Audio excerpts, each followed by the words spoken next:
Mr. Mayor, we're live. Thank you, Madam Clerk. Good morning, everyone, and welcome back to day number 2 of budget presentations of the 2023-2024 budget. Madam Clerk, may we have a motion for the budget meeting presentation, please? Moved by Shell, seconded by Lavoie. Be it resolved that the special council meeting of Tuesday, March 14th, 2023, and Wednesday, March 15th, 2023, does now reconvene at 10:02 a.m. on Wednesday, March 15th, 2023. Thank you, Madam Clerk. All in favor? Carried. Mr. CAO Dunn, would you please proceed with the presentations? Thank you, Mr. Mayor, members of council, and thank you very much for engagement yesterday, and thank you to my colleagues that provided presentations on the first half of our budget cycle. Today, Mr. Mayor, we have what I hope is an opportunity for members of council to take perhaps a little longer break at the lunch hour. Staff have a competition regarding a annual Irish stew event, which was paused for a number of years, and it's back in full force today. I'm hoping that members of council have an opportunity to take a lunch break and take part in the official assessment and ranking of the candidates' products, and there's 10 of them, Mr. Mayor. So that's awesome after a bit of a hiatus. We're going to break things, I think, into 3 tranches today. An expectation of plus or minus 330 to be in a position to wind down the 2 days of presentations, and perhaps at that point in time we could map out the expectations for next week regarding potential one-on-one discussions, follow up with all of council, an allocation on our regular council meeting of the 22nd, and of course targeting the full day that we have blocked right now for considering ratification of the 23-24 budget on Wednesday the 29th. So, Mr. Mayor, my understanding was Mr. Whitlib was trying to reply to the last of the parking lot questions that were posed yesterday. Each one of the queries that required an additional cycle to be able to provide the answer were dealt with yesterday. Ms. Morrow, before you broke regarding the vendor split, Ms. Hewitt on and Mr. Daynard on the 5G capabilities, and Mr. Whitlib was providing a response. Perhaps you've got it by now on tow trucks. I'm certain there will be other questions today, and there'll be, I'm certain, additional clarification that will be required over the next week or so for follow-up with council. So, Mr. Mayor, it is suggested, Ms. Hewitt's going to drive the deck. It's suggested that we now start with a follow-up to Inspector Coyer-Yateman's presentation. Members of council will see the slide for OPP service. Again, all members of council received that presentation from the inspector and the 2 sergeants last meeting. Just if there's any questions, anything that we need to flag to follow up with the OPP detachment commander. Mr. Mayor, there's a summary. You saw that a meeting ago. Mr. Mayor, members of council. Thank you. Any questions? Councillor Hutchinson. Thank you, Mayor Greenlaw, through you to CAO Dunn. So with regard to the police services presentation from last week and then the subsequent presentation from the fire chief last night, do we have the ability to go back to the police services with questions regarding their marine unit? Absolutely, Councillor Hutchinson. The inspector was very clear that he and his team would be happy to respond. It may be advantageous if you could lean on Ms. Cooper, perhaps, to coordinate queries from council. Vanessa could then forward them to the inspector and have a single point of contact should there be multiple questions from members of council. I think that would be helpful for Inspector Yateman. Okay, thank you very much. Any other questions? Seeing none, please proceed. Mr. Mayor, you also received presentations regarding the next slide, the majority of which in Mr. Whitlib is online, but certainly you heard from the NVCA, LSRCA, the presentations from SSEA, both from Derek, and later today you'll hear from Ms. Jacoby regarding the support that we get through the SSEA on source water protection. Mr. Mayor, each of those agencies provided a detailed presentation. There's a roll-up. If there's questions, again, perhaps along the lines of Councillor Hutchison's last question, certainly Mr. Whitlib could be able to coordinate something and get some follow-up if required. I guess the one thing I think council would appreciate is understanding what are we mandated to and what is an incremental ask that we are not mandated to fulfill or provide. Can that be, because I know, I understand the SSCA, and I know they came last term and this term, and I'm, you know, we have to balance the request versus what we want to move forward with supporting, and we, you know, we want to do it respectfully and responsibly, but you know, we have some significant cost items to the township that we are navigating through at this point in time. So I think it would help clarity in deciding, because a lot of those sums are mandated. Am I correct? Mr. Mayor, yes, and if I could pick up on that and just break it into two buckets. And Derek, I'm going to ask for some assistance in a moment. I'll just set the table. And you're correct, Mr. Mayor. LSRCA and NVCA are conservation authorities, and up until a few months ago, they had significant authority and responsibilities. Certainly, you heard from LSRCA and NVCA how they anticipate moving forward. Derek, the changes in legislation, specifically 23, and the impact on conservation authorities, the presentations you saw, Mr. Mayor, members of council, did not significantly change those asks. So Derek, I realize it's still in process, but could you provide some clarity on that first bucket, those regulatory components, which are the costs associated with NVCA and LSRCA, and specifically, Derek, the presentation from Mr. Hevner did not flag, Derek, the importance of that memorandum agreement and the recovery between the overlap of services through NVCA and SSEA. Derek, for the mayor and council for some clarity. Thank you, Robin. So certainly there's a bit of a shifting in terms of how the duties are going to be undertaken as it relates to, and it was, you know, the Bill 23 changes that you're referring to. Ultimately, the core mandate of those agencies in terms of hazard protection and guiding development away from potential risks remains the same.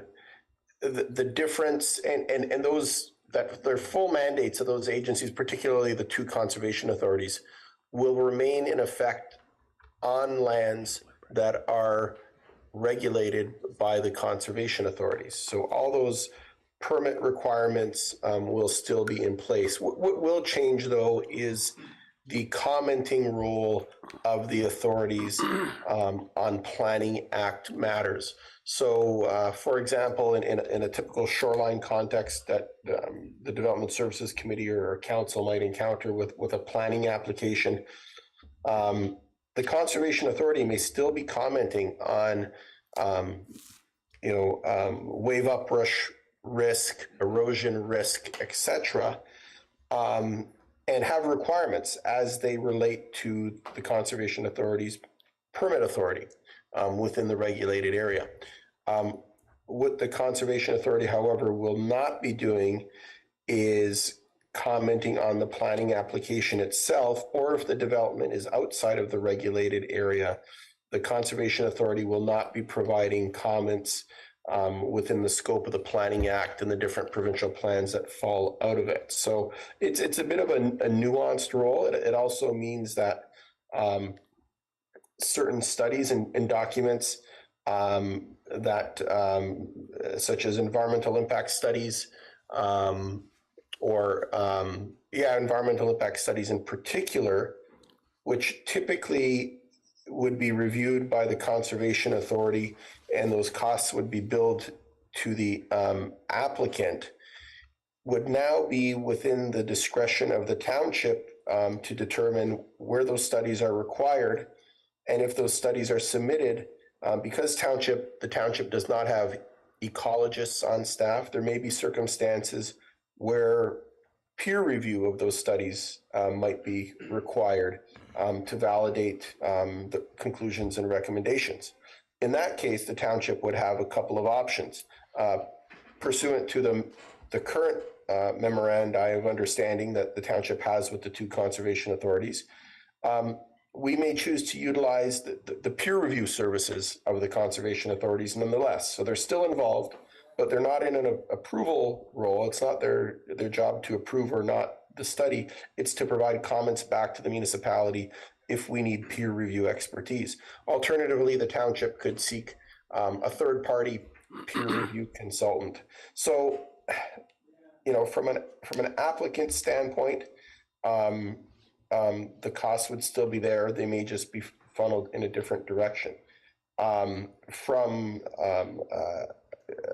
a ratepayer standpoint, we're going to have to look at and obviously review both memoranda of understanding to fully understand what the new roles and the scope of the responsibilities are going to be. So I know I haven't provided a clear answer, but it's still a work in progress. But at the current time, the service needs have not substantially changed. Mr. Mayor, if I could just, again, this is the two components that are regulatory authorities. And you asked, is there a mechanism to be able to change the contribution there? On the regulatory side, certainly Oro-Medonte considered that over a decade ago, and it's a lengthy process to challenge a levy set by the Conservation Authority. By the time you would go through that exercise, perhaps there would be better clarity from the province.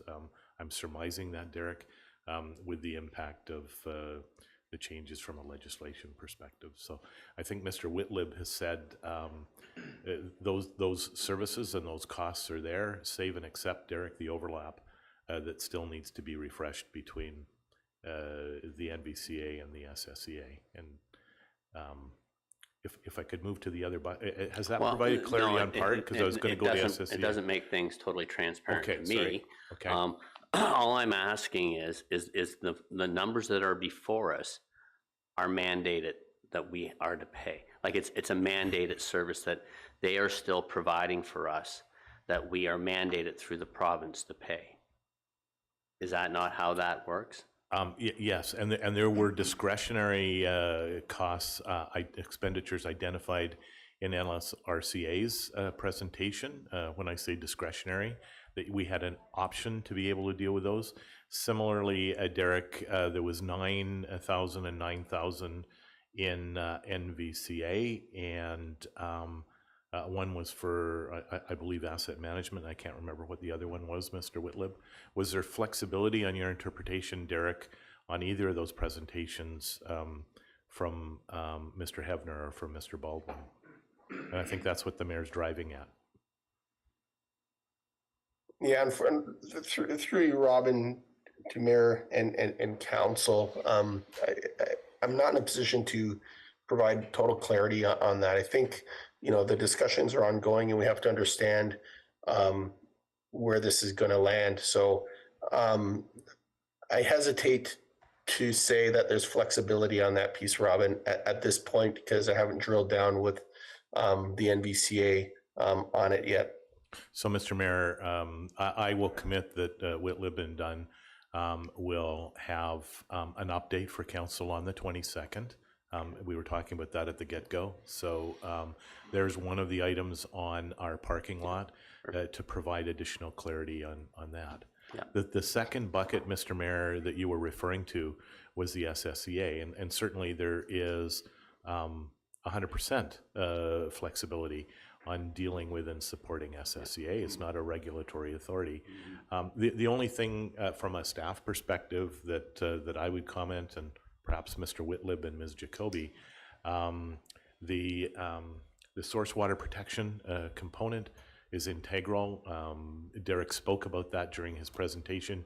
You'll hear from Michelle. That is the SSEA provides our risk management officer from a source water protection perspective.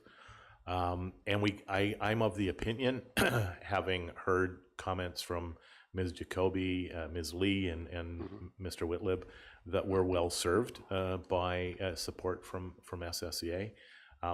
However, it's not a regulatory requirement.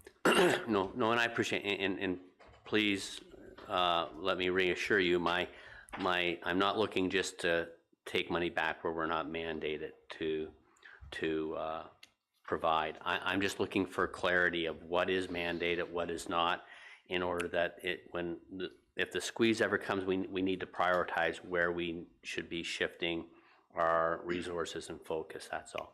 So, Mr. Mayor, could this be a way to be able to address those two thrusts? Is the reply back on the 22nd, a short memorandum, a page or so, that addresses with a little more clarity those points that affords Mr. Whitlib, Ms. Jacoby, and I an opportunity to tease that out for background for council. That and if some individual councillors need to have one-on-ones, and I support that as well. Councillor Hutchinson. Yes, through you, Mayor Greenlaw, to you, CAO Dunn, I would request that some clarity on the SSEA and what it is that they actually do provide to us. Although it's not mandated, I would encourage that we have a term of reference as to how the planning department and environment relies upon this particular partner of ours, and so that we have a clear picture on what the ask is, even though it's not mandated, how relevant it is to our township. Mr. Mayor, Councillor Hutchinson, if so that short memorandum's growing a page or so, the reply back perhaps could reference the presentation by Ms. Cayley of the SSEA, by Mr. Baldwin and Mr. Hevner, some of those key deliverables, break them into two components, and then what is the impact from the municipality? Is that satisfactory, Councillor? Through you, Mayor Greenlaw, yes, I understand that the representative from the association made the presentation, but what I would like to hear is what is the benefit statement from the township's point of view as to how that enhances or doesn't the work that they do. Thank you. Mr. Mayor, apologize, today is Wednesday the 15th. We're in the 100-yard dash to get an agenda out for the 22nd. That document will be put, I apologize, Madam Clerk, it'll be put on desk, Mr. Mayor, because it won't be ready until next Wednesday. Yeah, no, so I would like, we're just dotting the i's, crossing the t's, right? So, and Deputy Mayor Lavoie, did you have a question? Yes, thank you very much, Mr. Mayor. Through you to CAO Dunn and Mr. Whitlib. I guess a lot of the difficulty in understanding this seems to stem from what was previously a practice under which these conservation authorities had powers over certain lands for certain reasons, and now both those lands and reasons have shifted. Now, I understand they would still have authority over hazard lands with regard to flood risks and erosion and matters of that kind of nature. But what I think I'm concerned about is we hear that, you know, red tape is being cut and things are going to proceed quickly and there won't be much delay and all this other work isn't going to have to take place, which impedes the progress of developers.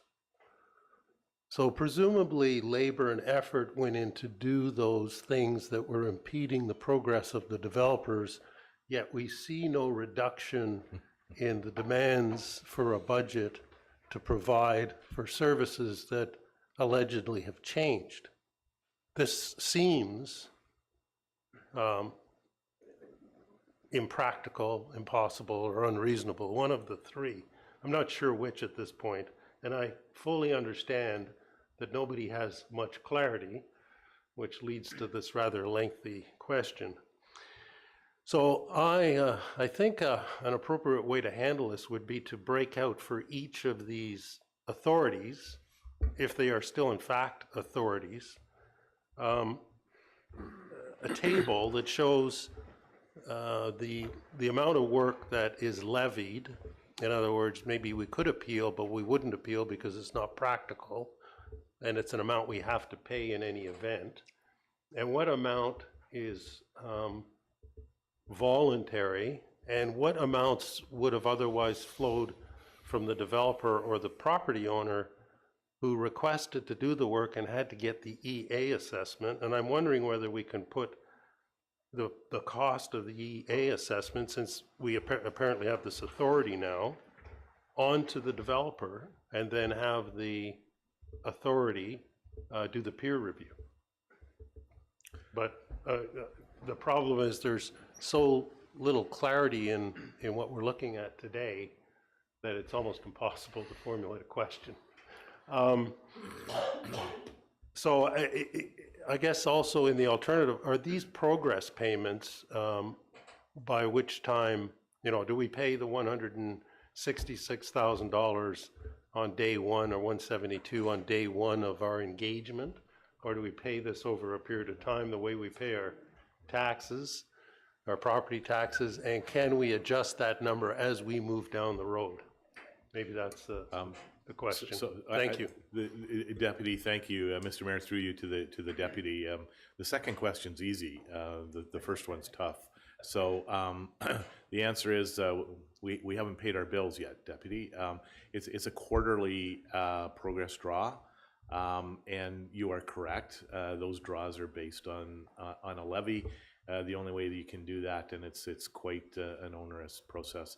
I would not suggest that we even have a discussion about that, but that's just a personal comment to council. Deputy, the takeaway on the first question, I'm now rescinding what I said about getting a memorandum before you on the 22nd. With the material that's layered on this from the this is more work, Deputy. Councillor Hutchinson, you understand this is growing. It's a little more complex. I'm not 100% certain, Mr. Mayor, that we will have that before you on the 22nd. We will attempt to do so, but you know, I'm here with you. I've not had an opportunity for teasing this out with Mr. Whitlib and Ms. Jacoby. So Derek, I have not committed us 100%, but we're awful close to trying to have a memorandum that addresses not only what the mayor and Councillor Hutchinson were speaking to, but the added complexities that the deputy raised, and I'm not sure we have the capacity to get that done for Wednesday at 1 o'clock. We will try, Deputy Mayor. Mr. Mayor, Councillor Hutchinson, but Derek, some assistance, please. Okay.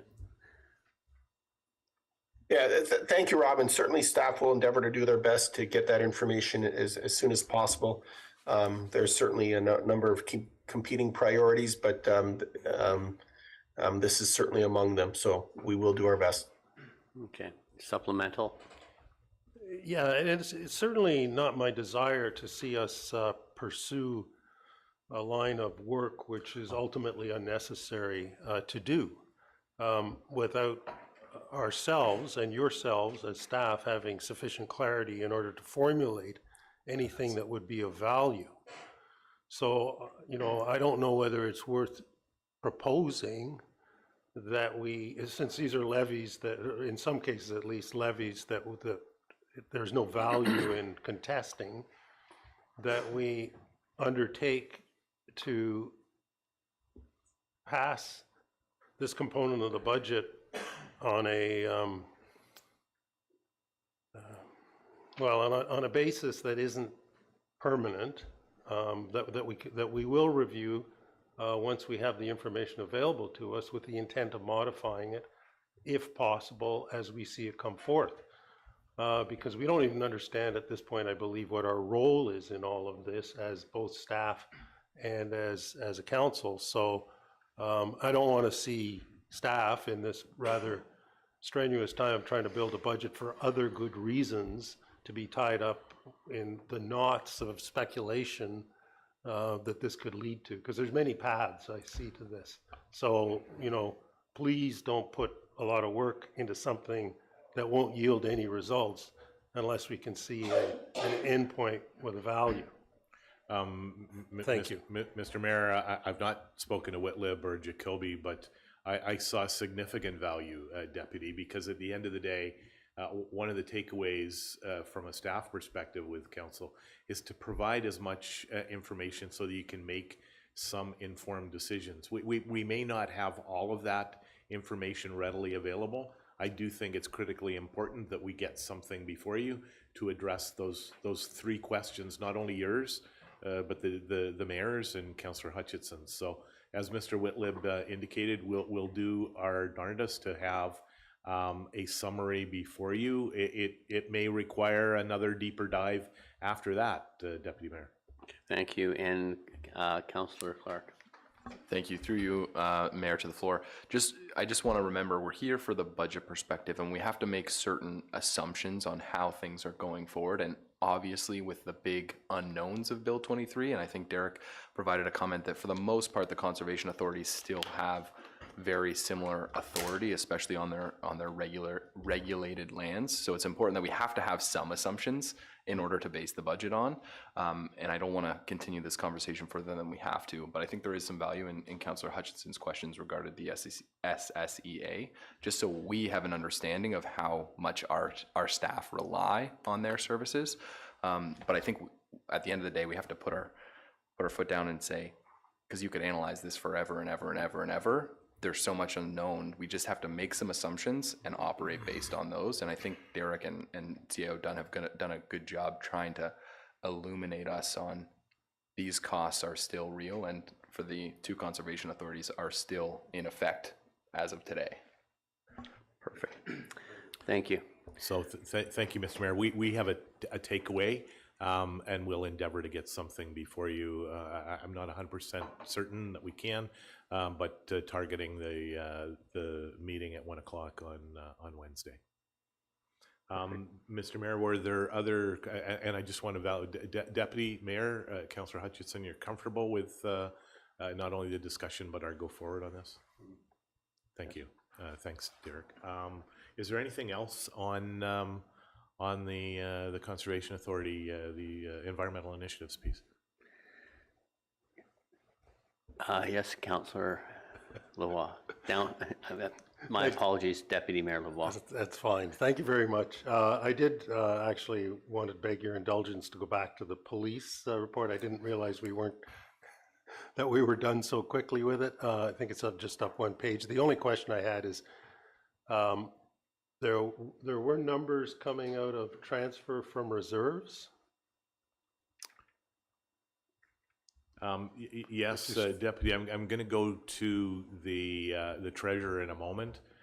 However, a number of years ago, we created a police reserve to try and smooth the impact Oh. of some specific costs. A number of years ago, and the inspector spoke to, and I can't remember, I apologize, which member of council asked the question about calls for service impact.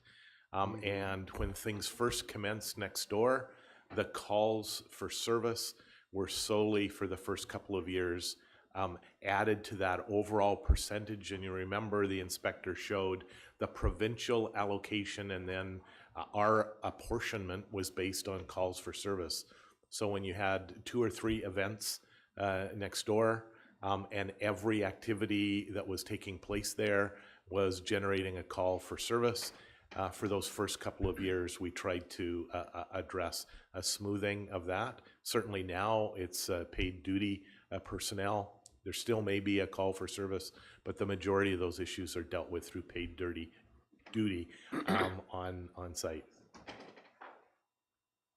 I don't know if that answered the question. I can go to Ms. Morrow on the balance in that account. Perhaps Nellie can answer that. Ms. Morrow? So I guess so is that the $105,000 for the 2023 draft budget from reserves, is that for the calls for service anticipation? Through you, Mr. Dunn, and to you, Councillor, I'm going to defer that to Mr. Binns. I believe there is a component that relates to the facility as well. Okay, so there's two pieces there. Okay. Through you, Mayor Greenlaw. I can't recall the year, but part of the OPP presentation you heard about the base fee for service from the OPP, which covers all of the facility costs, the general costs, as well as the fee for service component. There was a new billing model that was introduced. It was probably 2 or 3 years ago, and that billing model reflected cost recovery and the model that was presented by the OPP to council. Historically, we were policed through a detachment in Barrie on Rose Street, and the fee for service model was different at that point in time. So as the OPP moved to full cost recovery, there was a significant impact. So we did set aside a reserve, and that's what you're seeing is that smoothing effect to as that was phased in. The new OPP billing model, that it wasn't a hit on one budget year, that we did plan for that. Thank you. Thank you for the clarification. CO Dunn, you can proceed. Sorry, my apologies. I didn't look to the right, my right. Councillor Clark. Thank you. Through you, Mr. Mayor. Just to confirm, if I'm not mistaken, this is actually a transfer to reserves in budget. So we're adding to our reserves in 2023 and 2024, not taking out of reserves? Through you, Mr. Mayor, actually this is a transfer out of reserves into our OPP budget. Very good, thank you. Okay. Thank you. So, Mr. Mayor, were there any other questions on police or environmental initiatives? No, I see none, so we can move on. Ms. Obi is going to provide an overview with respect to human resources. Okay. Ms. Obi, whenever you're ready. Thank you very much. In 2022, human resources key initiatives included our ADP Workforce Now Phase 1 implementation. Phase 1 included payroll and human resources information system. We are continuing with that implementation at the start of 2023. Another key initiative was our COVID-19 pandemic health and safety oversight and support, working with the CAO and the Emergency Management Committee. 2022 saw a significant uptake in recruitment and selection. We undertook, working with the department, 56 competitions, which include permanent, full-time, part-time, contract, seasonals. students, a volunteer firefighter. And we did work with the chief and the Fire and Emergency Services Department Workplace Experience Program, and put a great deal of effort into that program, working with the chief, as well as internal movement between positions. Our areas of focus in 23 and 24 is the renewal of our collective agreement, which expired in December of 2022, the continued ADP Workforce Now implementation of Phase 1,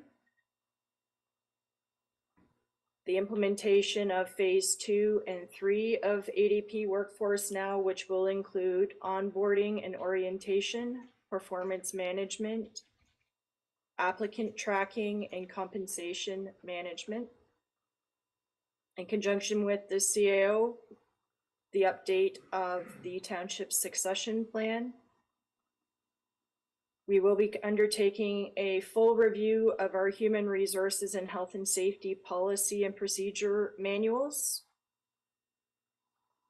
and a continued review of our processes to enhance digital processes. We are a very paper-based department, and we are enhancing our opportunities for digital where possible. The ADP is funded. Donna, if you could go to my operating budget, please. The next one, sorry. Thank you. A portion of our ADP is being funded through capital expenditures. They are a carry forward from 2022. In 2023 and in 2024, we are adding to the, in our administrative expenses, we are adding the annual fees and phasing those in, as they will be fully funded in 2025 through the operating budget. In addition, our administrative budget line has been incremented for the costs associated with the Electrical Safety Authority program. The Electrical Safety Authority is a program that came into place with the township in 2021. We had a visit from the Ministry of Labor, which required us to implement this new program. It was not something that had been previously budgeted in our 2-year budget leading up to this 2023-2024 budget. We absorbed the costs associated with that through postponing some other projects, but we have budgeted as part of the base budget on a go-forward basis. Robin, I believe that Mr. Mayor, that provides a summary of the HR operating budget. Thank you. Any questions from council?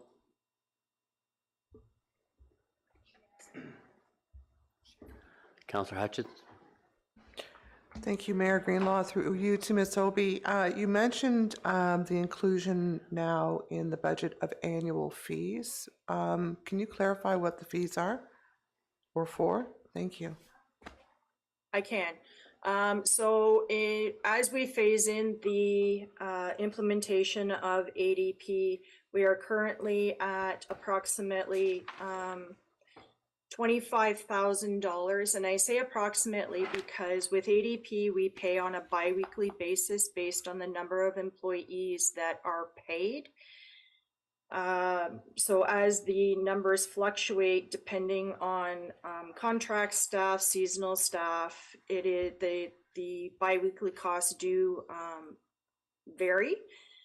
As we implement the next phases, the costs increment based on an additional fee per employee per payroll. So for the phase 1, we're looking at approximately $25,000. Once we are fully implemented, including all of phase 1, 2, and 3, we'll be looking at approximately $32,000 to $35,000 a year. Thank you. Councillor Clark? Thank you. Through you, Mr. Mayor, to Director OB. Two quick questions, if possible. Could we have a breakdown of kind of the split in the administrative costs? How much is ADP versus how much is the ESA program, and maybe some clarity on exactly what's required from the ESA? Absolutely. So through you, Mr. Mayor, in 2023, the costs that we have added into the base budget for ADP is $15,000. And the cost associated with the ESA, Electrical Safety Authority, is approximately $12,000. The Electrical Safety Authority, it is a program that the township is required through participation. Anytime the township hires a contractor to perform any electrical work in the municipality, they are required to be a registered company with the ESA program. It tracks all electrical permits, so it ensures that when any work is done in a municipal facility, regardless of the department, that there is a proper electrical permit been issued. They are reviewed by the Electrical Safety Authority, and they do inspections. Some of our facilities are inspected on a biannual basis, and some of them are based on an annual basis, depending on the risk associated with the facility. Fantastic, thank you. If I could have a supplementary. Supplemental, go ahead, please. Just one, in the recruitment costs, obviously you've been successful and it's a challenging environment to hire new people. We're not using any third-party recruiting services, are we, for particular positions, are we? Through you, Mr. Mayor, to Councillor Clark. We have been, as you've said, very successful in recruitment. We have not historically used a recruitment firm for any type of recruitment, and nor is there any money budgeted for that service. We do have funds in recruitment for the purposes of testing the employees during a competition, or the potential candidates during a competition, particularly in the operations department, to ensure that the employees or the potential candidates that we select are competent in the operation of not only our vehicles, but our heavy equipment. And there is funding associated with that within the recruitment budget. Fantastic, thank you. CAO Dunn? Thank you, Mr. Mayor. Tamara, thank you very much. Tamara, you may recall we provided a short update a number of meetings ago to Council. Councillor Clark, with the departure of our colleague Ms. Lee last year, sorry, Tamara, with Ms. Lee leaving, I did go out and request the lift that would be required to be able to have assistance for an executive search. Tamara, it was an awful lot of money, and it was a litmus test, not only for Tamara and I, and Tamara, I think it was in the $40,000 range, as I recall. That is correct. The quote we received for a single competition was $40,000, so yes. Just to your question, Councillor Clark, Ms. Obi's bang on. We have a very solid protocol and process. Touch wood, we've been successful. We're going through a process right now, and that's an awful lot of money for third-party assistance when it's working quite well. At least I'm of the opinion that it's working quite well. Thank you for your comments, CAO Dunn. Any further questions in this matter? Seeing none. Ms. Obi, thank you very much for your presentation and answering the questions and the great work, and I wish you all the best of luck moving forward with negotiations. Thank you, Mr. Mayor.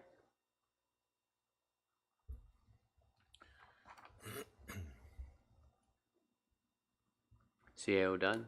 Thank you, Mr. Mayor. Yesterday, Mr. Whitlib provided an update for development services. He flagged the transfer in of complement.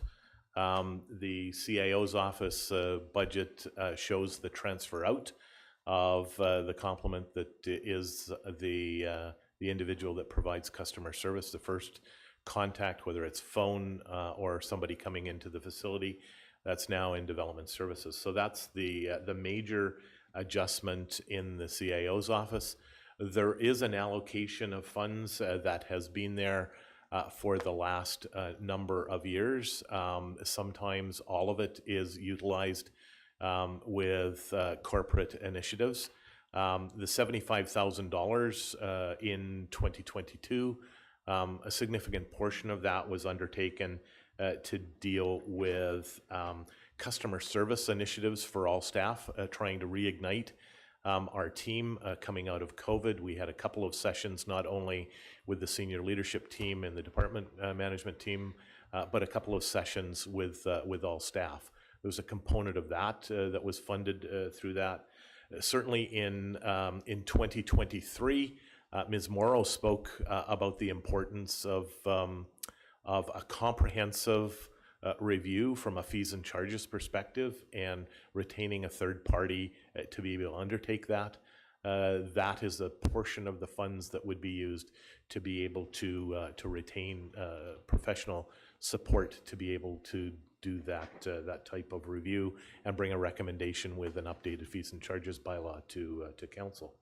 The last sub-bucket of that $75,000 contract services has been utilized over the past 2 years, and I think with the number of updates you've received from staff since taking office, you understand a number of digital transformation projects, all requiring better understanding and more skills from a project management perspective, as well as a project management perspective, not only by the senior leadership team, but garnering project management skills for some of the individuals that were leading those. Certainly we've leaned on a consultant to assist us in building some of that capacity within the organization. Each of those projects are coming to a milestone in 23. Yes, some will continue with new phases in 24, but the allocation of a portion of that 75,000 is used to lean on expertise to be able to deal with that. Certainly there would be an update report on some of the deliverables coming out of each of those sub focuses to council. Aside from that, the reduction in the complement moving that to development services. Thank you. Councillor Clark. Through you, Mr. Mayor, to CAO Dunn, I appreciate your level of detail on that. I'm going to call it $100,000 that we spend on administrative and contract services through you. It sounds mostly like an allocation for management consulting is how I'm going to phrase it. So I just appreciate the detail there, and I think we look forward to getting a better understanding of the specifics of those individual programs as we proceed throughout the year and the term. Mr. Mayor, thank you, Councillor Clark. And one of the modes that we try and provide some clarity, and Ms. Hewitt's department does a really good job of pulling together across the corporation updates on all the initiatives that are underway. We've also matched some of those with respect to quarterly updates from a finance perspective to show the expenditures. So absolutely, we'll flag those. And as I indicated just a moment ago, Councillor Clark, we are reaching milestones on a number of those digital transformation initiatives. But the mastery and further refinement of project management skills, embedding that with the folks that we work with, are critically important from a sustainability perspective too. Perfect. Any other further questions at this time? Seeing none, please proceed. CAO Dunn. Mr. Mayor, the next summary is associated with council. I'll break that into three parts. Pardon me.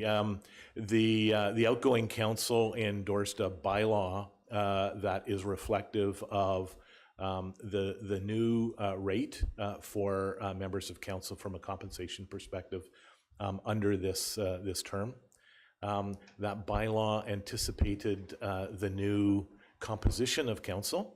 However, it did not anticipate the added responsibility, pardon me, pardon me, the added responsibility, the dual responsibility of a ward councillor or ward councillors through the term, taking on the added responsibility of the deputy. That piece of work is with our third-party consultant that undertook the analysis for that was the basis of the recommendations for the fees and charges, pardon me, for the remuneration bylaw for council. That same consultant assisted staff with compliance from a pay equity perspective. We anticipate getting an update from that consultant in Q2. Part of our reconciliation process, that has not been included in the 23. It will be identified in 24 when we undertake the reconciliation. Obviously, the direction that we heard from council, it goes back to the commencement of the term. There is a lag. The current deputy will be impacted by that. I'm not certain, deputy, but it's anticipated in Q2 that material will be received from our third party, and we'll report back to council. The other significant line to draw to council's attention down below the net cost line, the internal cost allocation. Again, that's an internal budget process transaction. In about an hour, perhaps an hour and a half, Mr. Binns will present Rec and Community Services. You'll see in his revenue line an offset for things like the public skate, the use of the facility for the free use of the facility for members of the public. That's where that 60,000 allocation gets apportioned. And yeah, where did it disappear to? 30, yes. And the other item that requires some more discussion before we move to that is grants. So if there's any discussion before you deal with the grant allocations, because you've got requests greater than the allocation that's in the budget, and we'll bring up that summary table in a moment. But any queries on this part of council's budget? Councillor Hutchinson. Thank you, Mayor Greenlaw, through you to Mr. Dunn. I see there's an increase in two lines, one being the Heritage Committee line, and wondering what the rationale is around the increase of almost $3,000. And then the IC line, the Integrity Commissioner line, and perhaps Ms. Morrow can help me understand.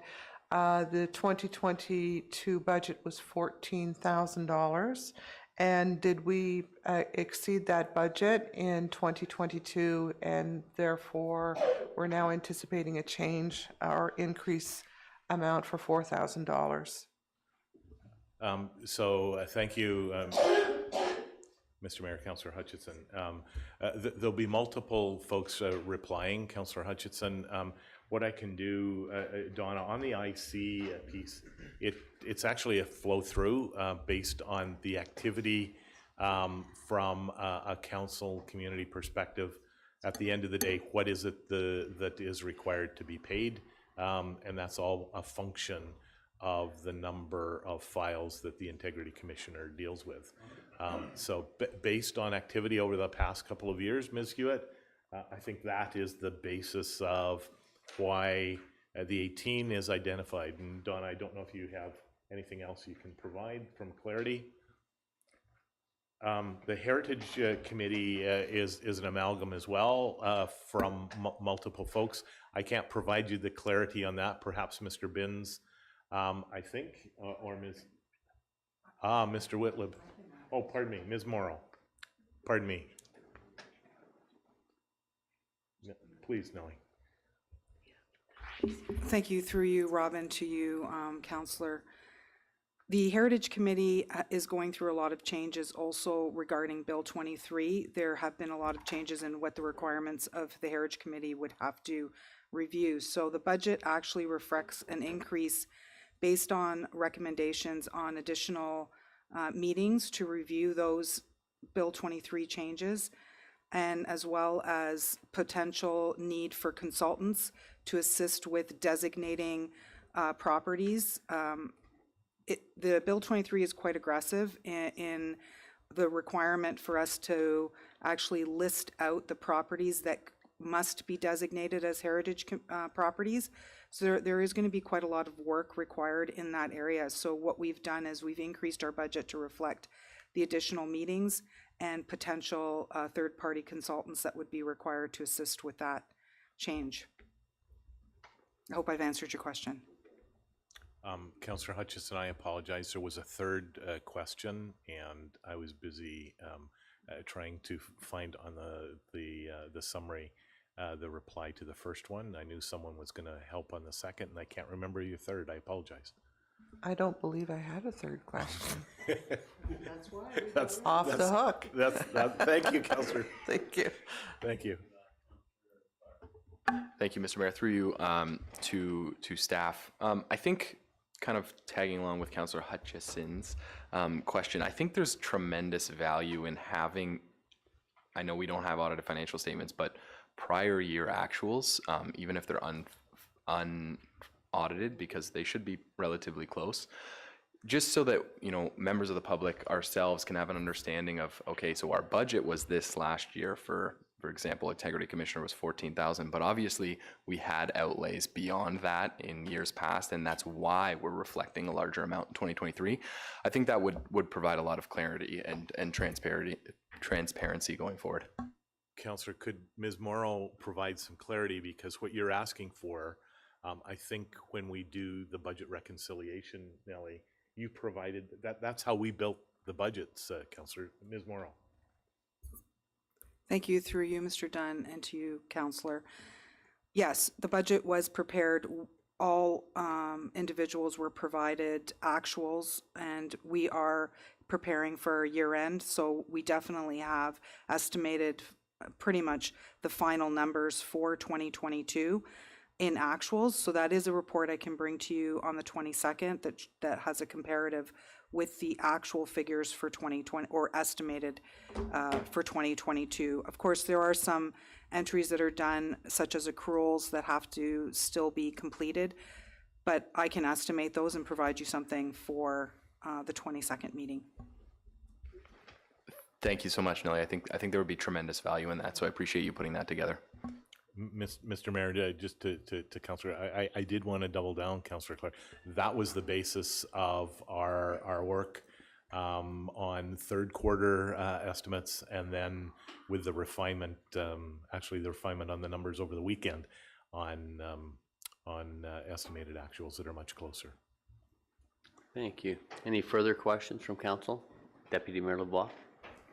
Yeah, perhaps just a suggestion about classification of costs.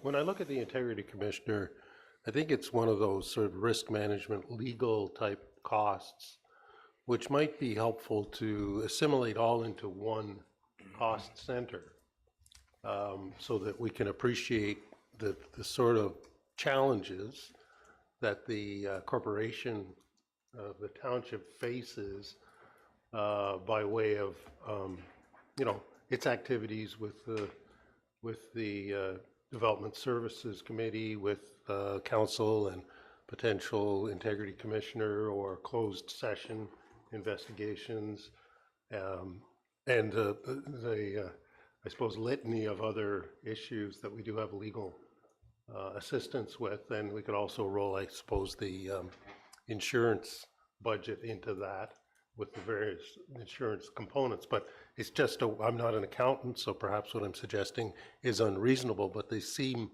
like a category of things that make sense to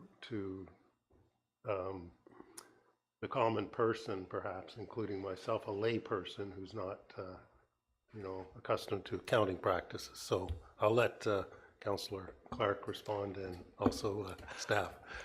Well, first off, I agree with the classification that it is a risk expense, but I think from an organizational perspective, it's important to keep this on council's feet, because we know exactly, hey, council costs this much money versus the township itself. I think it's important to have that breakdown on council's budget versus having it in the shared costs point of view would be my take. CAO Dunn? Thank you, Mr. Mayor. And Deputy, you'll have another opportunity in about 2 minutes to weigh in on this again. And I'm going to thank you, Councillor Clark, because there's a distinction, at least from a staff perspective, there's a distinction on the next tranche under shared that we're going to speak to. Yesterday, I provided some commentary about consideration by council for a legal contingency allocation. There are some things within our control. There are some things within the control of council. And the IC function is not covering the costs should a member of council wish to have a conversation with the IC. Certainly that's part of that. That's minuscule in comparison to members of the public that are afforded an opportunity to be able to pose a concern to the IC and have an investigative process outside of your control and our control completely. I agree with Councillor Clark.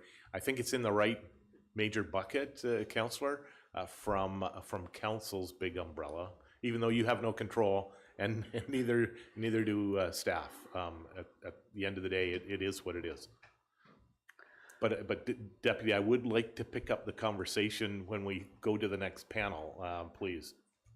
Okay, thank you. No other comment at this time? Then please proceed.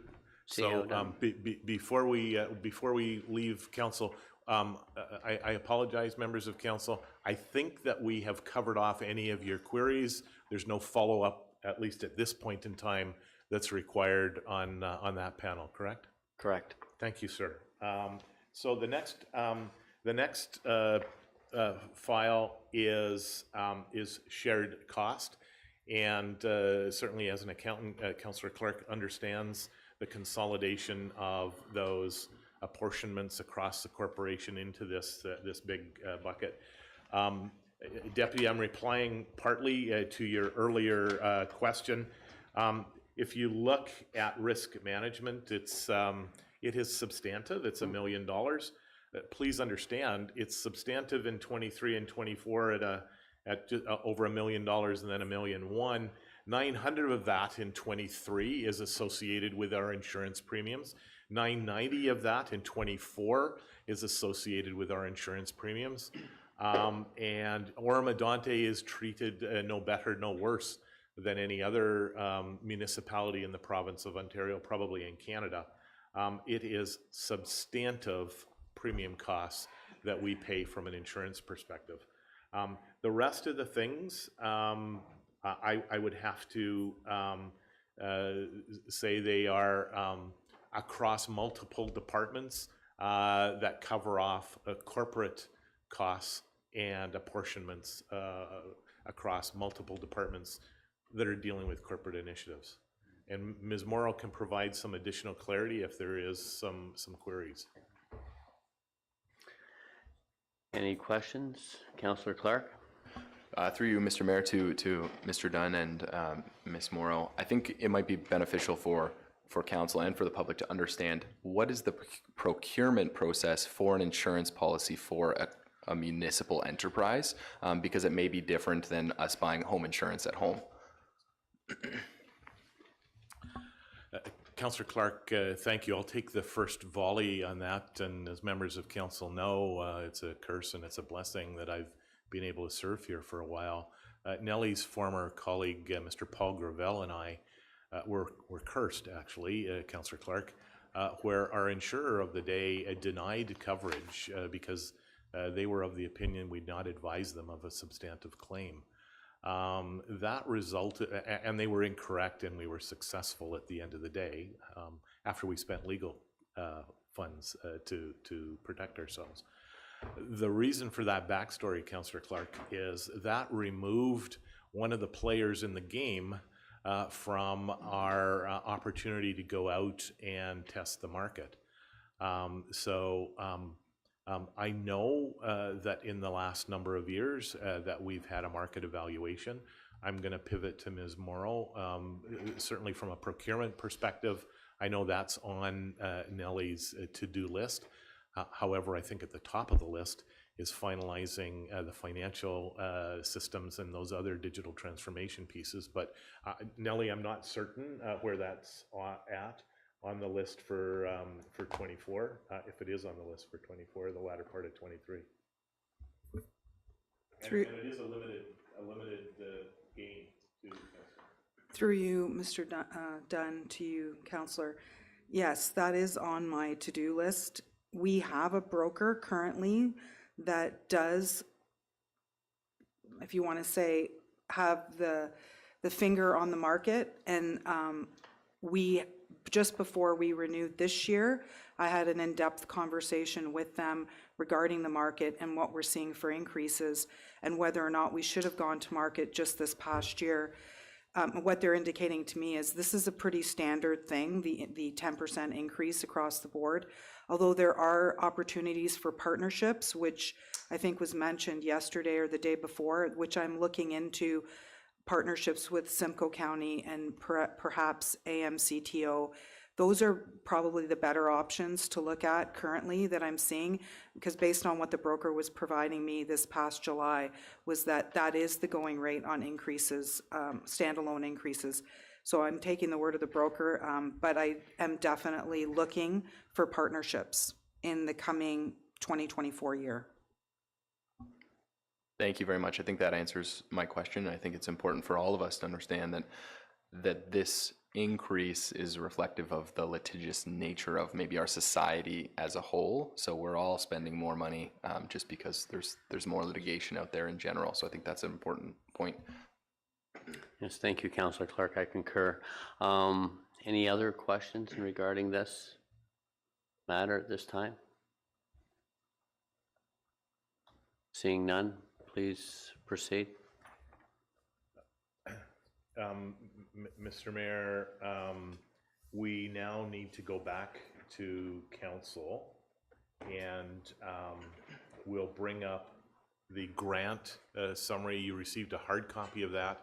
In a moment, we'll bring up the summary on the screen and be able to start some conversation.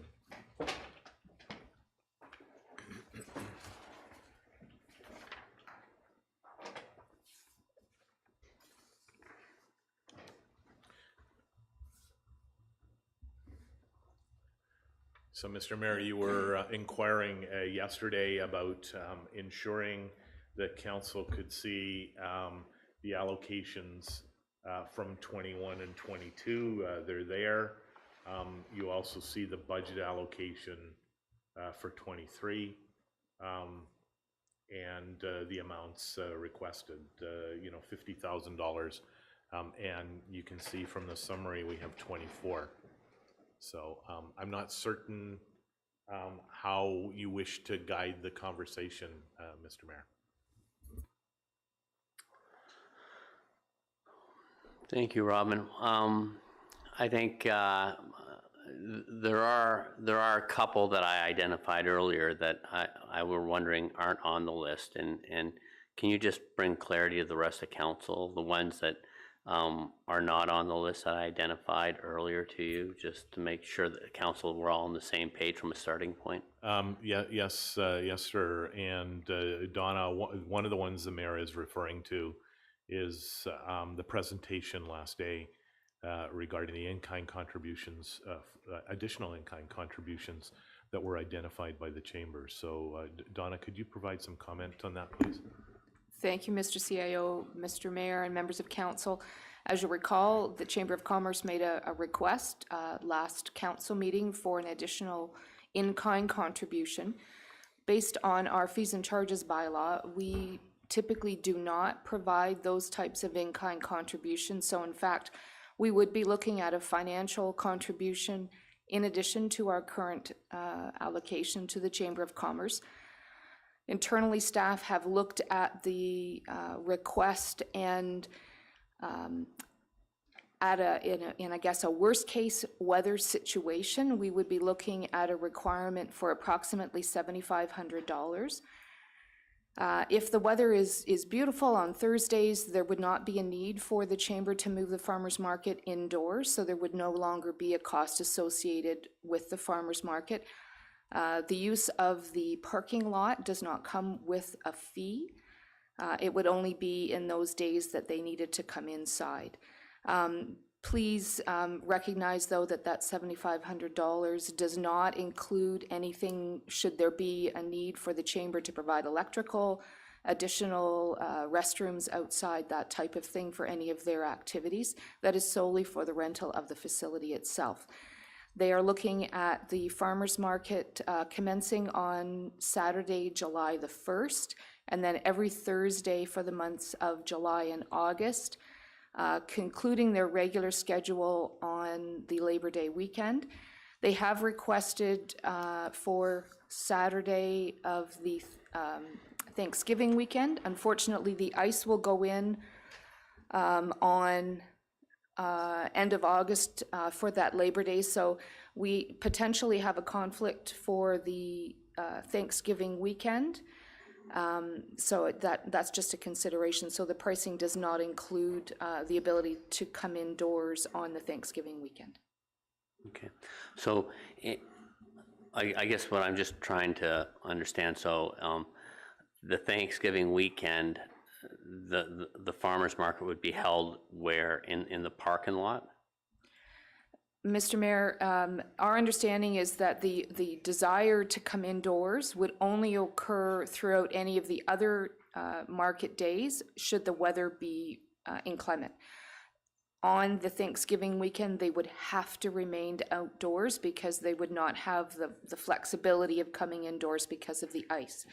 So it would have to be in the parking lot. And on all of those other days throughout the farmers market schedule, if the weather was lovely, they would be outside. Okay, I guess with Thanksgiving, I just want to make sure we kind of got the I's dotted and T's crossed on this. So is the arena being utilized for hockey or on that day? And then does that infringe, like, can we accommodate a farmer's market in the parking lot as well as the car parking for the arena itself?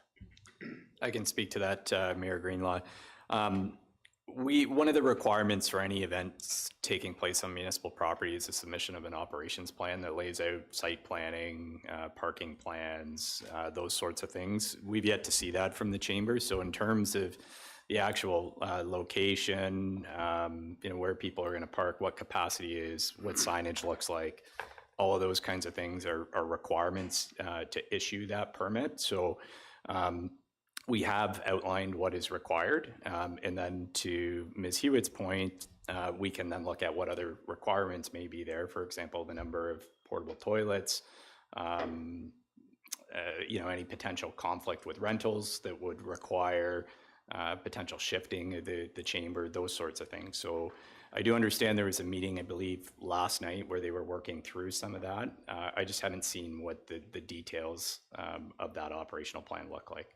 Okay. Mr. Binns, you usually focus around Labor Day to be putting in the ice in the facility as well? Okay. And then so also for their other event that they want, have they sent you the floor plan layouts and the information you need for that at this point, or no? Through to you, Mayor Greenlaw. Again, we're waiting on that information, detailed information in terms of what that trade show entails. Again, the site plan for interior, the logistics around what power may be required. It's our understanding that there'd be little staffing implications, but again, like depending on the number of people that are coming in, what do we need for garbages, how often those garbages need to be emptied, washroom cleaning, all of those kinds of things. We need to understand what the plan is to be able to build our plan and understand the operational impact. Okay, thank you. Councillor Hutchinson. Chisson. It's Hutchison. Chisson. Thank you. Apologies.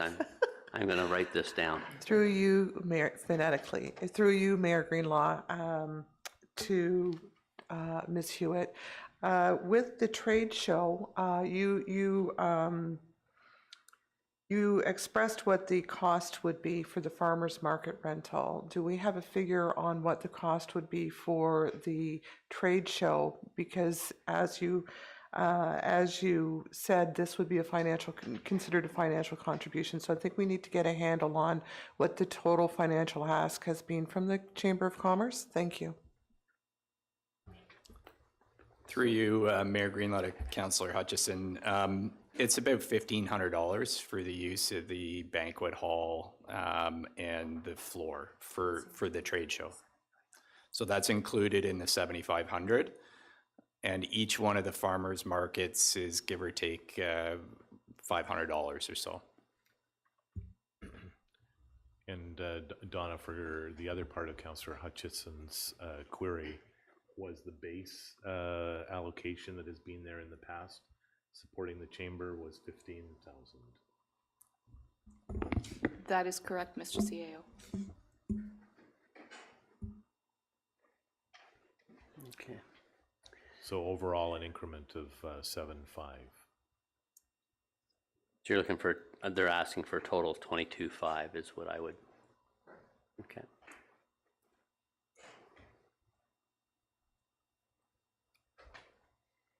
Okay. Mr. Mayor, the other query that you posed again in Ms. Hewitt's portfolio, Donna, Lake Country is part of the ActDev summary. You received a presentation from Lake Country, and Donna, the $20,000 allocation has been the base. It's replicated for 23 and incremented for 24. That is correct. Their request was $20,000, which I believe Mr. Pouvel indicated had been consistent since 2015, and then there was an additional increase to 22.5 for 24, and both of those are included in the economic development budget presented yesterday.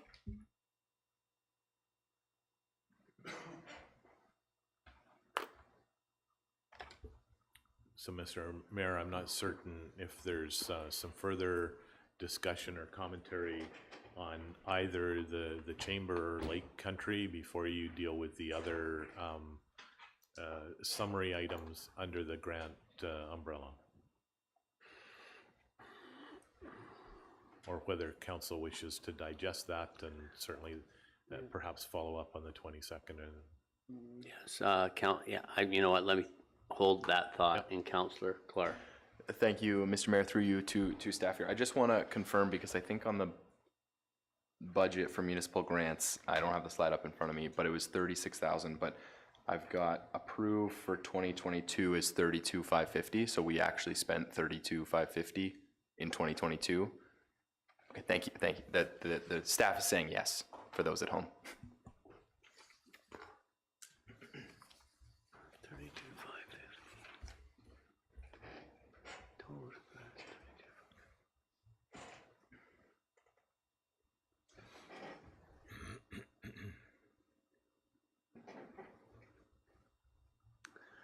Okay, so I guess council, is there any other questions before we move forward on this? Councillor Schell? Yes, thank you, Mayor Greenlaw. Through you to Ms. Hewitt. I don't understand why this grant and subsidy request budget is here in front of me, and I don't see the figures in there for the Chamber of Commerce nor for Lake Country. Through you, Mr. Mayor, to council, When this document was created, the request from the Chamber of Commerce was not quantified, so it hadn't been included when this was created. The agreements, and I shouldn't say agreements, but the relationship that we have with the Chamber of Commerce and Ontario's Lake Country has a history of many, many years, and it is viewed as an economic development investment as part of that budget. So this is a new request from the Chamber, so it hadn't been considered previously as part of this, whereas the two financial arrangements have been considered as part of our economic development activities. Okay, and I guess then that same must hold true for Lake Country? That is correct. And Okay. Donna, they were presented yesterday in the FDF portion of Corp Services. So where are the actual numbers that show what you're proposing for both those entities? So as part of the economic development budget is the request for the consistent ask for both entities in 2023 of $20,000 for Lake Country and $15,000 for the Chamber of Commerce, which has been consistent for a few years now. The additional request is what we are discussing now as part of the grants discussions. Oh, you're talking about in kind? Correct. Okay, thank you.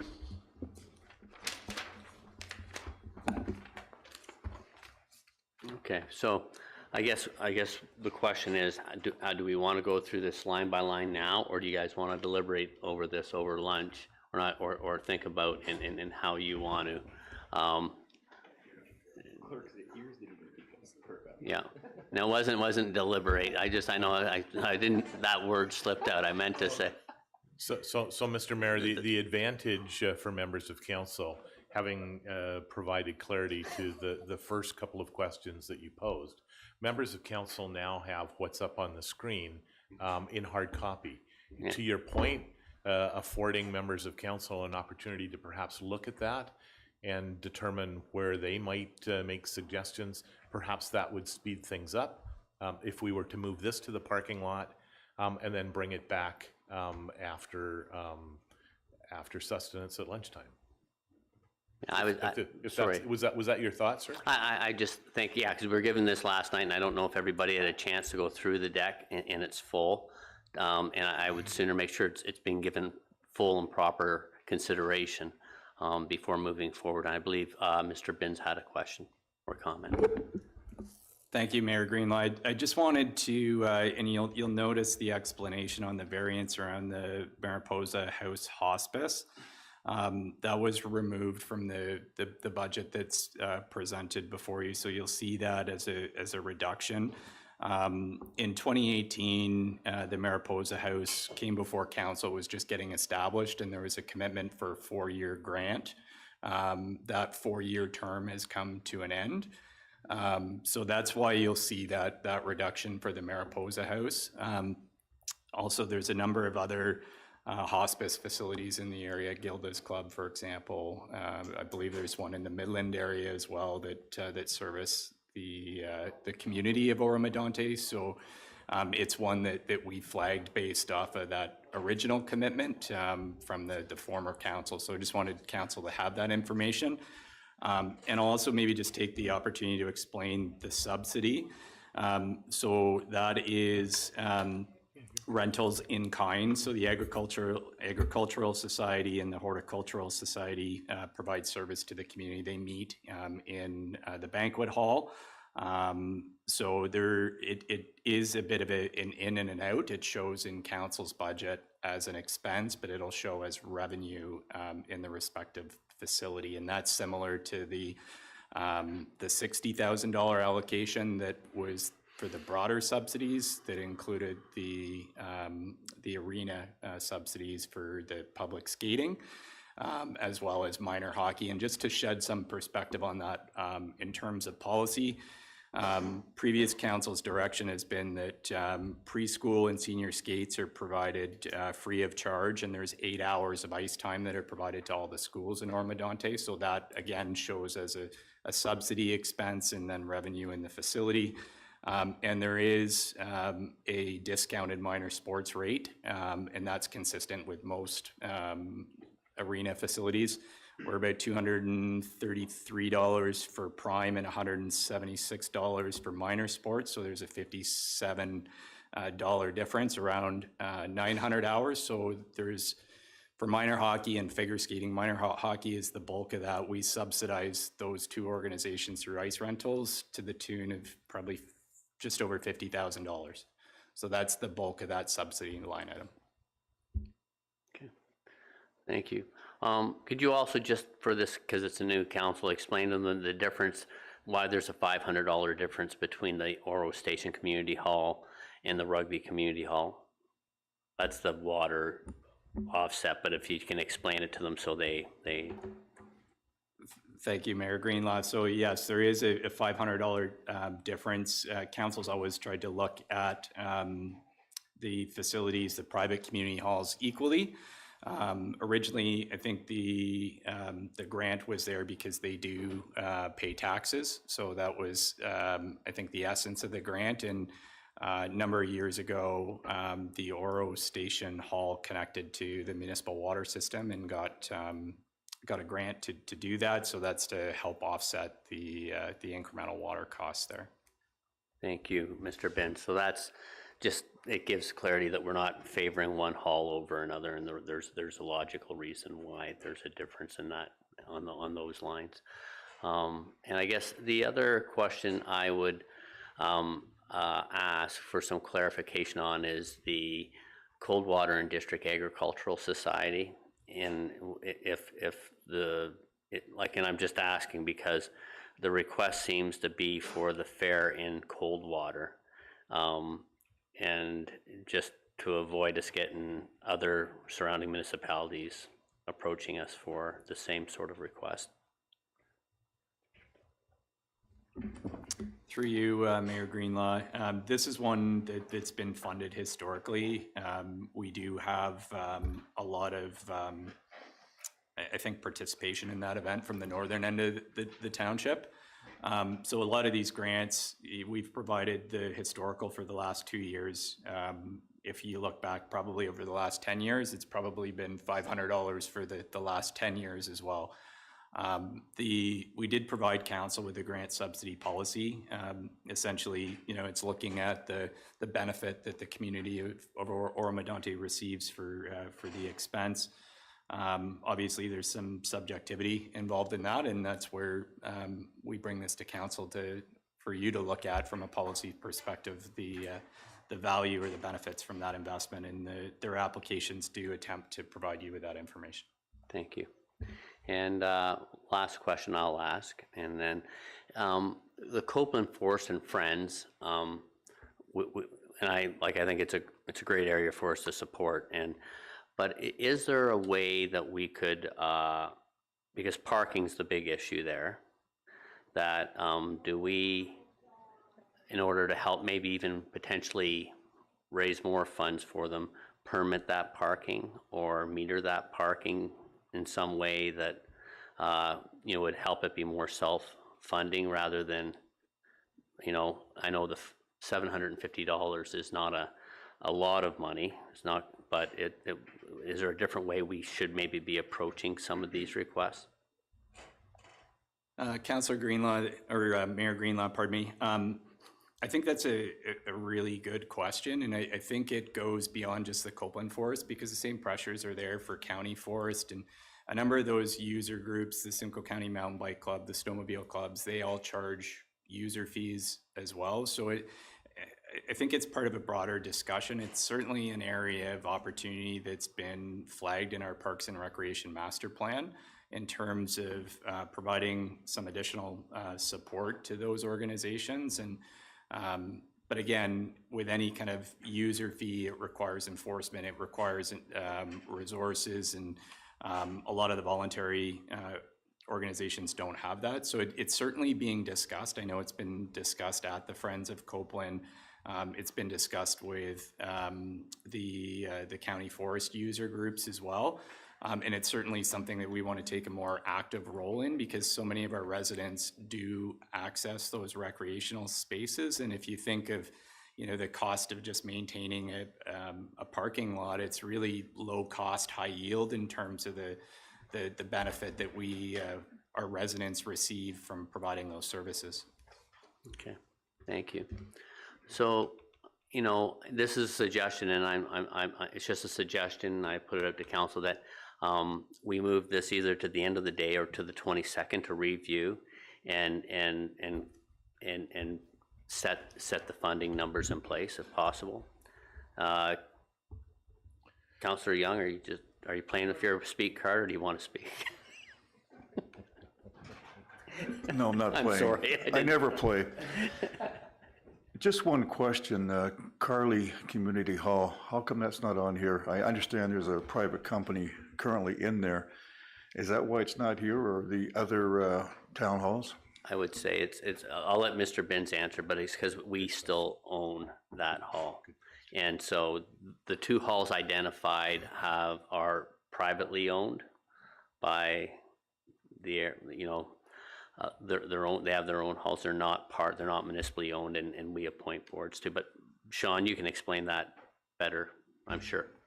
That's a good explanation, and through to Councillor Young, we'll speak to that in the facilities budget. So we do have all the individual halls listed there, and certainly the use of those halls by a private facility or a private service rather, the school, although it's not exclusive, it is something that we will be coming back to council on as part of the master plan in terms of the overall purpose of the halls, because it is something that I think we need direction from council from a policy perspective in terms of what the halls are for and what types of use we want to see at the halls. Perfect, thank you. Okay, so I haven't had anyone say no, but so we'll park this until end of day or the 22nd and CAO done, please. Mr. Mayor, could I suggest that we do it on the 22nd? That's fine. Bring it back on the 22nd.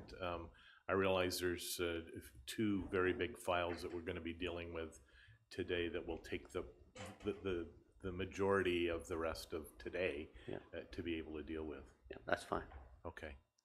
So Mr. Mayor, there's one more, and then perhaps a bio break. Ms. Hewitt has got the library file, and Mr. Binns can speak to this. It's a contracted service, and Sean, during orientation, you certainly provided clarity on the services that are provided to residents of Oro-Medonte by a couple of areas. Sean, please. Thank you, Mr. Dunn. Through to council, I think I just wanted to provide a little bit of context on this. As Mr. Dunn alluded to, we do have contracts with 4 libraries. It's certainly the most efficient way for us to provide service for such a vast municipality. So I think we do get really good value from that. Just to provide you with a few statistics, in Barrie, for example, we have just over 2,000 members, Aurelia about 1,500, Midland and Severn 279 and 515 respectively. So we do get active statistics from the libraries, both in terms of the number of members as well as the circulation. So we like to look at the cost per member when we're contrasting the cost of library services. So just to maybe contrast the big two, Barrie and Aurelia, because they do provide different services. Obviously, during the pandemic and in the digital age, a lot more of the circulation materials are happening digitally. Believe it or not, those materials are actually more expensive than what traditional paperback books or other circulations would look like. So the library costs in general, I think, have been going up for the libraries. We've had long-standing agreements with both, with all Barrie, Aurelia, Midland, Severn, and we did have a relationship with Springwater.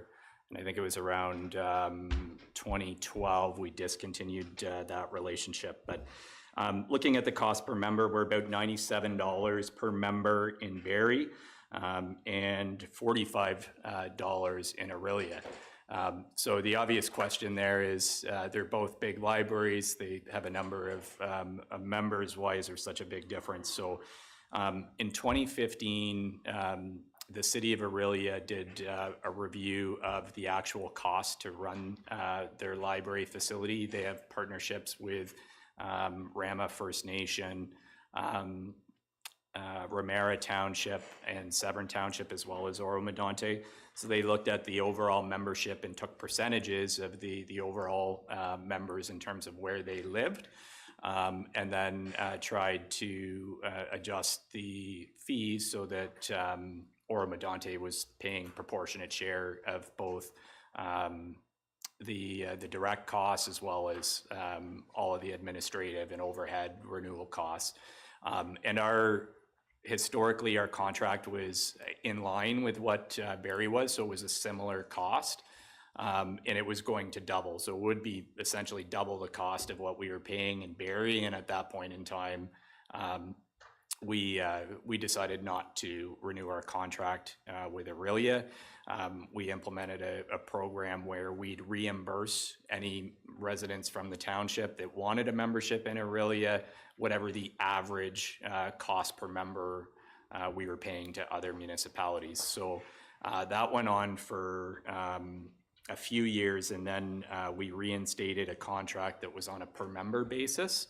And just recently in 2021, we went to a fixed contract. So essentially, the contractual agreements we have in place now, residents could get memberships at any of the libraries and maintain memberships between the libraries. I don't believe there's an awful lot of duplication. There may be a little bit, but as you can appreciate, trying to administer a per member across 4 libraries would be a complete administrative nightmare. So Orillia has been, I think, really good at trying to smooth what that incremental increase will look like. Certainly in future years, we're going to see an increase in the cost per member at Orillia. And our agreement with Barrie, or the longstanding agreement with Barrie, is that Barrie's undertaken a similar exercise with the Dunlop, or the downtown branch of the Barrie Library, where most of our residents would access service. Mind you, a lot of residents are accessing service digitally now as well, and we're not paying our proportionate share there. So Barrie recognizes that and is looking at gradual increases over time to get to that point of parity. So that's something similar that we'd look at in a multi-year agreement with Orillia. Libraries are governed as their own entities outside of the municipalities that they're in, but certainly the municipalities they're in have a lot of influence in the policy direction of the library. So just to provide a little bit of context to council in those major discrepancies between Barrie and Orillia. Thank you, Mr. Binns. And I think the important thing to take away is you look what we provide to our residents as choice in the number of libraries they can go to, because we are such a large, geographically spread out municipality, and the partnerships are much more advantageous than bricks and mortar and building our own library and trying to service our residents that way. So I thank Sean for all your work on these projects over the years. Any questions or comments? Councillor Hutchinson. Thank you, Mayor Greenlaw. Through to you, Sean. Thank you very much for the quantitative information that you provided to us, because, of course, my first thought was, what was the cost per member and how many members did each of these libraries had? So that is really helpful information. What I think would be interesting to see future forward, and certainly not for this budget, but people are moving more and more to digital library usage. And, if we could get stats future forward on in-person versus virtual usage. I don't know if that's a measure that we would even be able to garner, but it could be then advantageous to us to look if, a high percentage of the population was using a virtual format. We could perhaps look to reduce the number of libraries that we would have available to us, just simply because people aren't physically going there. Mayor Greenlaw, through to Councillor Hutchison. Really good points. Certainly something that we keep an eye on. There's full digital libraries that have opened now, and getting away from the bricks and mortar. And just recently, driving in this morning, actually, CBC was talking about advocacy to the province on a provincial access to digital library because those digital circulation costs are expensive. And there's, I think, a local movement around that as well to share those resources. We do get detailed stats from the libraries and monthly reports that do come through to council for receipt. So certainly something that we can drill down on in more detail for sure. Thank you. Any other comments or questions? Seeing none, thank you. Mr. Binns, CAO done? Mr. Mayor, this would probably be a great time to take a quick bio break and then tee things up.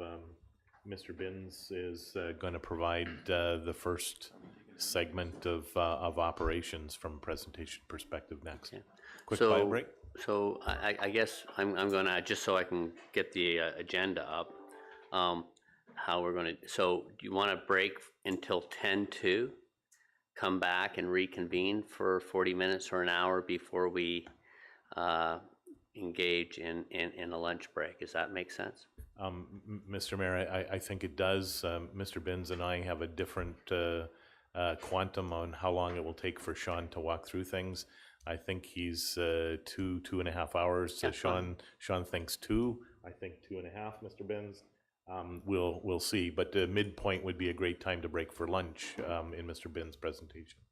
Okay, so let's break till 5:02. I'm giving you over 10 minutes. That's good. Did Mr. Young have a question? No. Just, we didn't resolve the issue of the 22nd, putting this over, the grants. We're going to bring it back on the 22nd. Okay, that wasn't clear with. No, my apologies. So, okay, so we will take a break until 11:55, and then we'll come back and start Mr. Binns's operations presentation. Thank you, Mr. Oh, no, I actually, I gotta do this.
Mr. Mayor, we're live.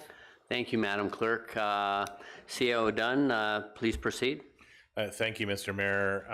We're going to shift over to Ops and Community Services. Sean, we'll start with by the numbers, and actually Mr. Binns and Operations and Community Services has the most numbers. So we're going to be, Mr. Binns and his team will be sharing a lot. Sean? Thank you, Mr. Dunn. So just, I think to start, I do have Justin Metris, our Manager of Infrastructure and Capital Projects, and Ms. Carla Musso Garcia, our Manager of Operations, with me here. Operations and Community Services is structured under three primary divisions: Infrastructure and Capital Projects, Operations, and then Community Services. So just like to highlight by the numbers for infrastructure and capital projects. As council will recall, Mr. Metris heads up a team of one technologist who works with him. And if you look at all of the work that was done in 2021 and 2022, a pretty significant accomplishment of construction across our roads infrastructure. 51 kilometers of roads paved with an accelerated road program over those 2 years. Also under the department, we issue permits for road occupancy and any new entrances or changes to entrance. So 456 road occupancy permits, 216 entrance permits. We do have a requirement under regulations to inspect bridges and structures. We've inspected 50 of those, replaced 69 cross culverts, and as you can see, a significant amount of asphalt and road base as part of the road paving program. So just to highlight, next slide, please. A few of the key initiatives, as I mentioned, the accelerated road paving program, 11.2 million invested in 2021 and 2022, and those projects were completed under budget. Continued focus on roadside safety improvements as roads are rehabilitated. We do augment line painting. 750 meters of guide rail being replaced. There is a pilot program that council will be receiving a report on in the near future around line 15 north.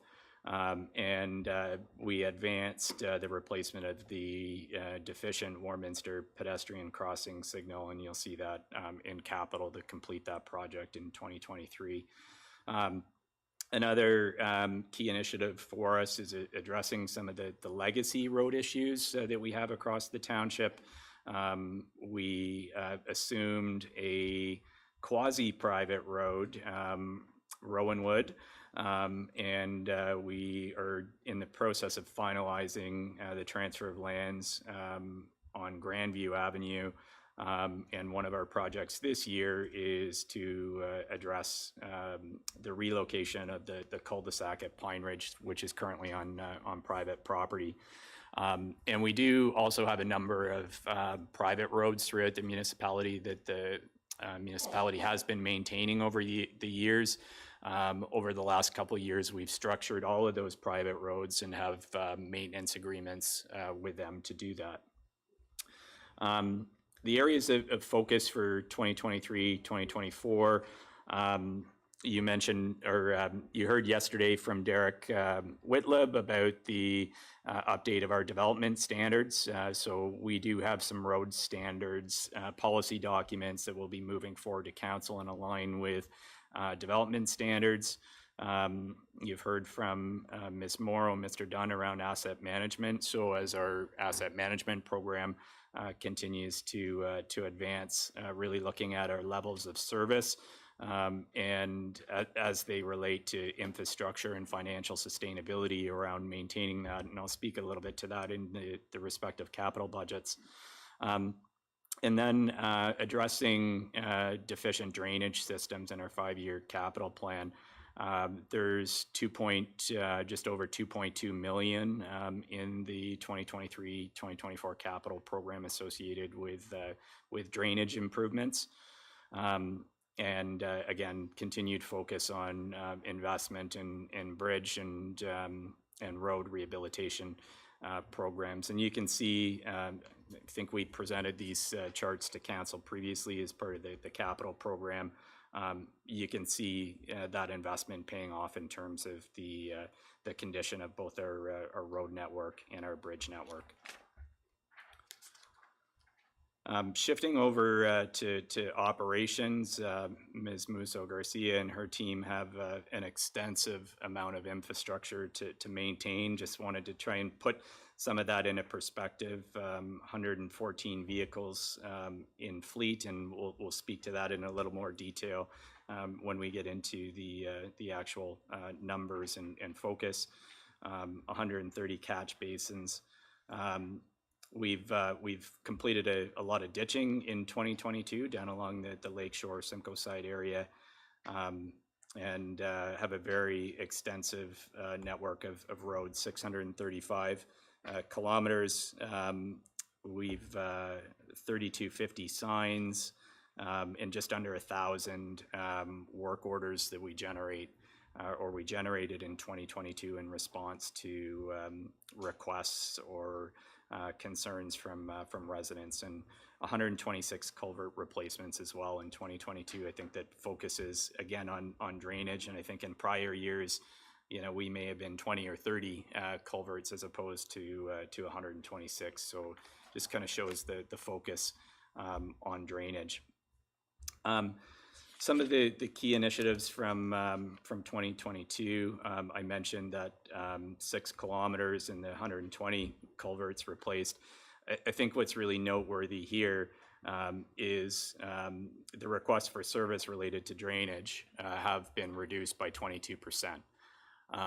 And the weather that we've had over Christmas, significant snowfall, and then heavy rain, all of those areas, was amazing to drive down and not see issues in those historical areas where we had drainage implications. So really good stuff there. The use of traffic data logging devices are black cats to review traffic safety and develop localized action plans. So as it relates to traffic, really kind of relying on data, and when we get concerns around speeding, we can validate those concerns and then use that data to be able to build some strategies in how to mitigate action and share that as well with the OPP in terms of those hotspots for targeted enforcement. Leveraging technology, you've heard a lot about technology across all of the departments. I think we've highlighted in the orientation the use of GPS and material controllers in our fleet, and the net result of being able to reduce the cost impact of materials or winter sand and the delivery of that winter sand and salt. And then we've also installed new digital fuel tanks in both the north and the south yard to help us with the management of our fuel. And there was a question posed yesterday around mesh and what is mesh. It's a fairly significant endeavor for us as our current enterprise resource planning system, Baker, goes offline.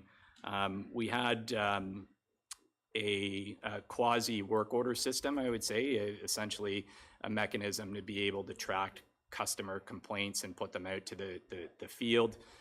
But we have no way of pulling any kind of data or reports on specific activities, on specific assets, or even on specific customers, and follow through on the customers. So the first phase of the implementation is looking at that request for service component. So the system really provides us with a bit of a CRM, a customer relationship management portal, where we can get the customer request in. It gets classified in terms of the category or type of work, and then we'll go out to the field to be action. So it's kind of a like for like with a little bit more analytical capabilities. And then as we move forward, looking at breaking that out into a work order component. So this is all, the program is GIS based. So when people come in or call in or email in, it'll actually pull from our roll numbers and database on that. And all of our corporate assets, whether it's a component of the road, a park, all of those components are all GIS based as well. So we are linking that spatially. So the end of the day, what it'll give us is the ability to better serve our residents from a CRM perspective, that we will have capabilities that as work orders are closed or the request for service is looked at, then there's a note that goes out that'll automatically get sent to the customer to close that off. Because the number of work orders that we do deal with, it is difficult to ensure that follow-up occurs. And I think more importantly, from an asset management perspective, it does allow us to look up history on any assets. So for example, looking at a segment of road, how much time we spent filling potholes, for example, right? And then to be able to take that and contrast that versus the investment of putting a patch on that section that's problematic. We just don't have that information at our fingertips now. And we're going to speak about fleet here in a moment, but fleet's another one that we'd be able to just have a better handle on what work is being required, when it's being required, and then be able to track trends and build some operational strategies to manage those assets. So we're really looking forward to that. It's a big undertaking. The other thing I would just note on that is that system is linked to our financial system. It's linked to our human resources information system. So payroll and all of those components are linked into that program. We will come back to council with more detail as that rolls out, but just as a high level, that's what MESH is. You heard it for municipal law enforcement yesterday as well. It's being used a little bit differently in municipal law, but similarly, I think in terms of the customer requests, they may be complaints that come in, and municipal law is using the system to track their occurrences. So they manage things a little bit different, given that most of their requests are all around occurrences. So it does provide them that like for like, as well as some additional capabilities for the dashboards of the number of open occurrences, closed occurrences, types of occurrences, those sorts of things that we can look at from a management perspective, as well as report to council at a higher level to track some of those trends as they relate to our operations. And then I mentioned fleet management program. So we haven't really had a formal fleet management program in the past. It's really just been trying to keep things going and operating, and with an asset class of over 10 million, excluding our fire apparatus and fire fleet. We're at 114 pieces of equipment as well. So certainly something that we need to manage.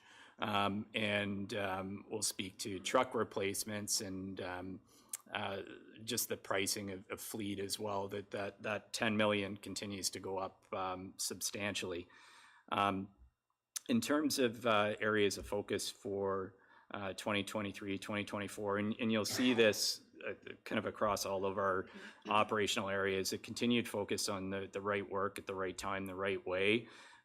Looking at operational planning, formalizing the development of our procedures, and that's even more important now with the implementation of new process and new technology, and customer focus. So kind of rooting everything around our customer and looking at how we can do a better job of engaging and communicating with our customers as relates to our operations. And I just want to emphasize the staff training piece, and this is a consistent piece, I think, across all of our departments, that we do have a number of new frontline supervisors, and really focusing on staff training and staff development to fill those organizational needs. The rollout of mesh will be an area of focus for us, continuing to address the deficient drainage system. We are working on a review of speed limit reduction for a 40K implementation across our residential areas. So that was direction from the former council, emanating from a request that came forward from the Braystone community. So we do hope to have that report before you in the near future. And then looking in future focused in terms of the requirements to accommodate or accommodation needs for operations. Both the North and the South Yard are legacy facilities, both dating back to the 60s. Neither one of those facilities have been enlarged or augmented since amalgamation in 1994. We've grown, our fleet has grown significantly since then. So we are looking at what those accommodation needs and starting to develop those longer term plans for renewal and expansion of our services as our community continues to grow.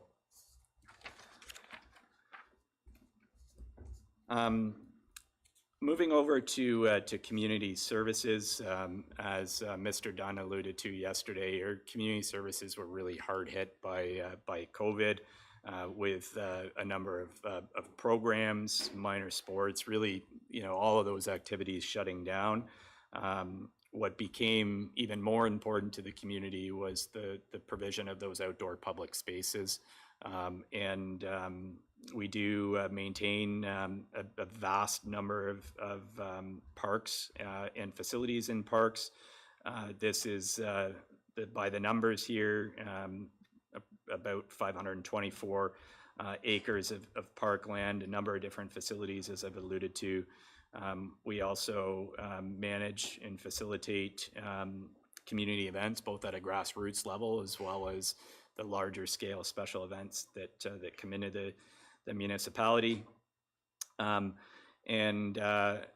Similar to the chief and the culture of community involvement and volunteering, that's certainly prevalent in our models for community services. We have a horticultural society that maintains a large part of our township gardens. We have a number of outdoor rinks throughout the municipality that are managed in concert with 100+ community volunteers that are extremely dedicated to what they do. All of our minor sports are provided through voluntary organizations as well. Certainly an area of focus for us is to help rebuild those groups that have really kind of shut down for 2 years and are trying to rebuild capacity to be able to provide those services to the community. So in terms of key initiatives, I spoke about the resumption of our community facilities. We are getting back into providing more support through the supervisor of community programs and special events to be able to provide that resource to our community, both to offer summer camp programming this year as well as support to all of our minor sports groups and our community organizations that are planning events.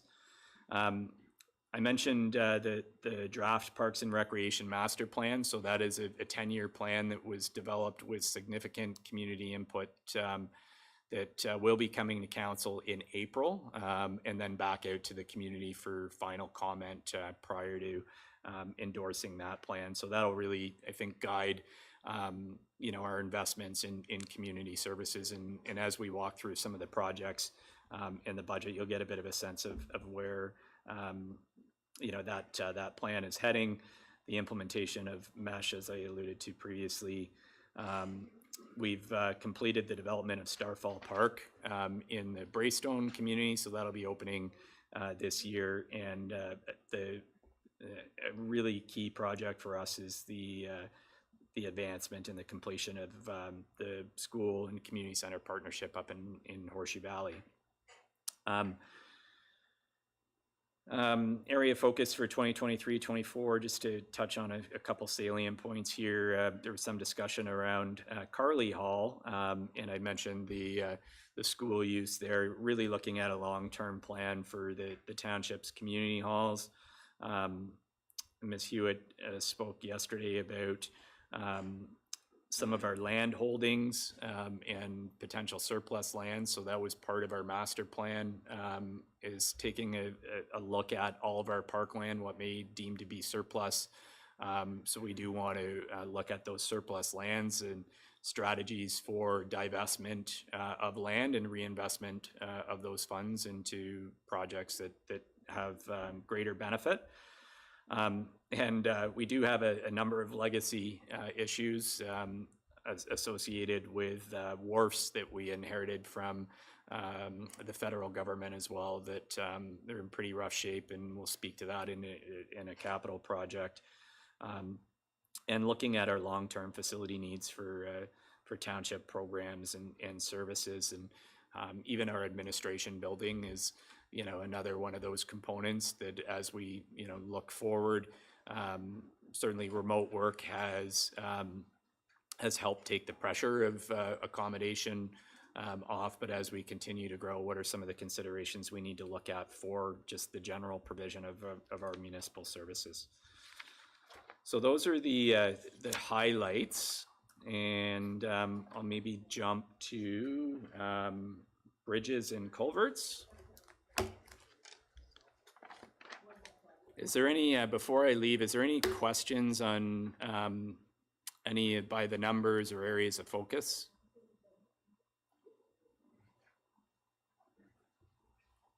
Council members, any questions? Councillor Schell? Yes, thank you, Mayor Greenlaw, through you to the winter events. I noticed the winter events, there's 57 of them. What do you classify as a winter event? Through to Councillor Schell. Good question. A winter event is essentially an event that our operations team responds to. So if it may be snow, it may be freezing rain. So it's an event where we have a call in for them to respond. Yep, thank you. That's what I thought. Thank you. Councillor Young? Yeah, thank you, Mayor. I don't know whether I should ask this now, Mr. Binns, or wait till, excuse me, you've gone through the roads and culvert area, but it's just regarding the road system up in Ward 6. Should I ask you the questions now, or would you prefer that I wait? I'm not sure the intent or the specific question. So maybe we will be, if it's capital related, we will be speaking to the capital program. That's where we're moving to next. And we will be walking through the operational slide. So I think it's maybe if I could walk through the capital and the operating, and if there's the questions still remain, then I can try and address them. Yeah, thank you. Just about the roads and bridges condition up there. I'll wait. Deputy Mayor Lavoie. Thank you very much. Through you, Mr. Mayor. Thank you very much for the presentation, Mr. Binns. Just a few things on the highlights. You talked about the black cats, and was there an intent to continue with that program going forward, or to augment it with more black cats? Through to Deputy Lavoie. The intent is to continue. So we do have the black cats, and we deploy them regularly. Right. So when we get concerns around speed, we do put them out, and we share that data. I think it's really important to share that with the community, and whether or not we have a legitimate issue or not. So yeah, we do continue, and actually that's an area that we want to continue to provide some additional focus on, so that then, that's helping us make data-based decisions. Supplemental? Yes, please. So when you speak about the 114 pieces of the equipment, is that all of the vehicles? Does that include like the fire vehicles and the, let's say, municipal law enforcement and environmental services group vehicles as well? I can give you a bit of a breakdown. So of that 114, 9 are bylaw buildings. So those are kind of light duty vehicles, 17 in parks and recreation. So we've classified our vehicles in terms of light duty, medium duty, heavy duty, or specialty. So that might be, specialty may be like the Olympia, for example, in the arena case. Transportation and water. So it excludes the fire running fleet as well as the any other fire apparatus. Okay, thank you very much. Okay. Thank you, Councillor Clark. Thank you. Through you, Mr. Mayor, to Mr. Binns. Could you comment for a second on the safety results of your organization or your department? Because workplace safety is a really big part of operations, and I'd just love to hear if you have any successes or that you could share with council on how effective your safety plan is.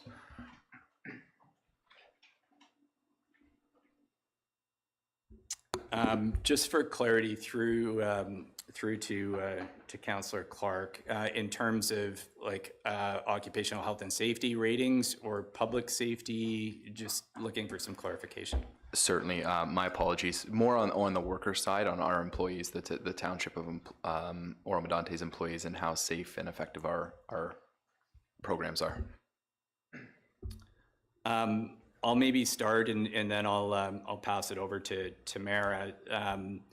Certainly safety is top priority for us. It's embedded in our culture, it's embedded in our performance management systems, and as you can appreciate, I mean, we have structured planning and control systems as it relates to occupational health and safety, procedures, et cetera. So it's something we do look at, both occupational health and safety, and then obviously, you know, our roadways and litigation and safety to the traveling public. So part of our HRIS is to be able to provide more accurate reporting as well. But I'll maybe defer to Ms. Obi just to clarify any statistics that we could provide on that.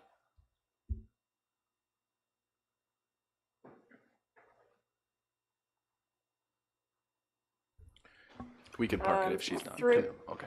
I'm here, sorry. Through you, Mr. Mayor, to Councillor Clark. I was just trying to bring up our statistical information, and unfortunately my computer has frozen. As Sean says, our HRIS system will certainly be able to provide more significant statistical information. However, across the municipality, we have had, I believe, without looking with my document not opening here, unfortunately, I believe in the past 2 years, being 21 and 22, we have had 2 lost time incidents. One was a fire-related situation that is due to the nature of the work that they do. And we have had one situation where a full-time employee had an injury that resulted in a short lost time injury. Our statistical information is quite, our incident rate is quite low. We do ask or require our employees to submit documentation and reporting on all incidents, whether they are major or minor, to ensure that they are being reviewed by our Health and Safety Committee to prevent any future occurrence of similar. If there is trends being identified by the Health and Safety Committee, then we ensure that those are shared with the department. There is members of each department at the table. If there is concerns regarding a trend appearing within a workplace, we will request that there be additional training provided, tailgate talks, to be able to prevent those types of incidents from happening in the future. Thank you very much.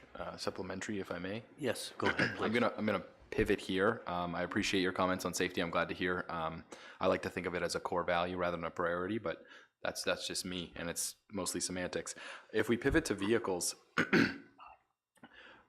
I'm really encouraged to hear of a fleet management system. What does, and this is maybe a discussion for another time, but what is that expected benefit for having an appropriate preventative maintenance schedule on our vehicles that's really trying to be active in preventing downtime and potentially more costly repairs? Mr. Mayor, if I could start in reply to Councillor Clark and then pass to Mr. Binns, and he may wish his colleague to provide some commentary. Yesterday I spoke about the work that Ms. Musa Garcia did. Yesterday, Councillor Clark, I identified a $10 million asset group that needs focus. I think a third-party review being able to identify an appropriate schedule for costing and an appropriate validation of the life cycle, which has changed a couple of times over the last budget cycles, would be helpful from a planning perspective. It would also assist, pretty critically important, in the other roll-up that we need to do. And Ms. Morrow, I can't remember the delivery date. It may be July that we need the other tangible capital asset reporting. 24 for, I'm correct, Councillor, 24 for the fleet asset group. I think that this is critically important foundational work. It's also going to validate, Sean, and I'll pass to you, it's going to validate the plan that Ms. Musa Garcia laid out on level of service and turnaround, because we don't have a number of redundant pieces of equipment. Should something go down, there's still standards that have to be met in delivery of service, and we don't have a number of backups. Sean, I tried to do a first volley on that. Yeah, thanks, Robin. So I think those are the major components, and it's really looking at optimization of total life cycle cost. You know, the same thing could be applied to our road network, to our bridge network, you know, to our facility network. The preventative maintenance really extends the life cycle. So it's establishing what that program looks like over the life of the asset, and then, you know, a little bit spent now saves money down the road. That's really the objective. There's obviously some limitations that are realities with our fleet as well, in terms of you know, what we are able to afford to do as well. Like firms like the rental car agencies have it nailed down that they keep a vehicle for, you know, a very short time and then trade it back while it's got high resale value. So, you know, we wouldn't be able to afford to turn over our assets that quickly. So, I mean, that's a consideration as well. Our life cycle of our heavy equipment, our trucks, was extended from 12 to 14 years in 2018. And what we're seeing is now a pretty significant business continuity risk, and significant investments in maintenance and repair at the tail end of the life cycle that we'll never see again. So that's kind of the current reality of things. So it's really kind of building that program, so that, you know, we're optimizing every dollar that we put into the fleet asset, that we're getting the best bang for that buck. Supplemental? Just a comment to council, if possible. Yeah, please. Through you to the mayor. I think that's hugely beneficial, that we're all cognizant that, as Sean alluded to, an inch or a gram of prevention is worth a pound of punishment on the tail end, especially if we're trying to keep our vehicles for 14 years, which is a significant amount of time for any piece of equipment. So a preventive maintenance schedule, this fleet management software integration is hugely beneficial to the township from a budgetary level. Maybe not today, but years down the road, we will see dividends from this. Perfect, thank you. Councillor Young. Yes, thank you, Mayor. Sean, What are black cats? I believe I know what they are, but I'm sure there's a lot of people watching this council meeting that don't know. Are they the ones that have the air hoses running across the road, or are they just traffic counters? Or are they the ones that flash your speed and advising you of the speed so you'll slow down? I know every time I go in the cold water, it flashes at me, and I lower my speed. Through to Councillor Young, so the flashing speeds signs are dynamic radar signs. We do have a number of those that are kind of part of our traffic program. The black cats or speed spies are little black boxes that do get affixed to a tree or a post or something along the roadway in a kind of a fixed location. And they'll collect data for us. So there is no tube, you don't see that. But it'll collect data on the size of the vehicle, traffic volumes, the time at which vehicles are traveling, speed, and even the direction, whether it's north, south, east, or west. And then we can customize reports that come from that in terms of best time to enforce, all of those types of things around that traffic data, volume, size. Line 15 is a good example of that we have issues with heavy trucks, and we've been able to quantify that in terms of the number of vehicles and what a number of us already knew of that road being used as a commuter route at peak times to and from the highway. So we do know those volumes at that time from those devices.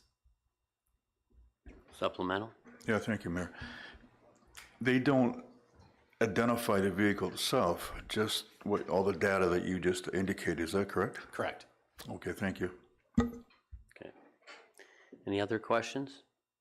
Couple of just high level, Sean, and you know what, if you're going to cover it off later, we'll just defer it until then. But the one thing you mentioned was,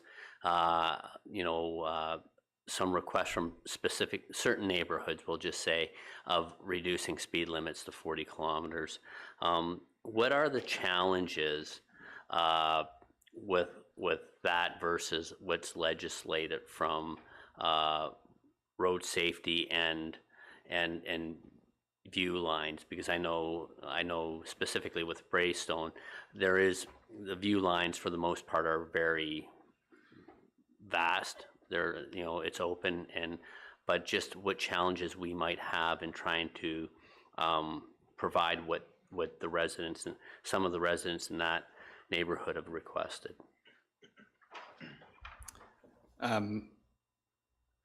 To answer that, Mayor Greenlaw, I think we're going to tease that out in a detailed report to council. There are a number of considerations. The Highway Traffic Act does provide default speed limits to municipalities, and council has the ability to reduce that through bylaw. Speed limits are reviewed through a manual that is consistently applied. So it isn't something that should be subjectively done. It should be objectively done based on that information. There has been changes to the legislation recently that does allow for some changes to signage on that blanket application of a 40K policy. We have been collecting information from municipalities that have tried that, and they've been collecting data. So part of our report will be able to show council, in municipalities that did look at that, what did they see? At the end of the day, I mean, we use the 85th percentile for a reason in trying to establish speed limits, because that's a speed that most people are reasonable and will travel. And if you lower the speed limit, most people are going to continue to travel where they feel safe traveling. So it really would have little effect, in my opinion. And I do want to tease that out and provide you the information on that. But then you create kind of a false expectation too. And then how do you enforce it? And you require signage and all of those kinds of things. So that will be provided to you in detail in short order. No, thank you. No, and I think you touched on a few points. One is could open, when you do it in one community, it's going to open the request in all the small neighborhoods and communities within the township. And there is a, safety is paramount, but it also, there's a significant cost because signage all has to be replaced, so. And I guess, just kind of on that as well, the province has allowed photo radar in community safety zones.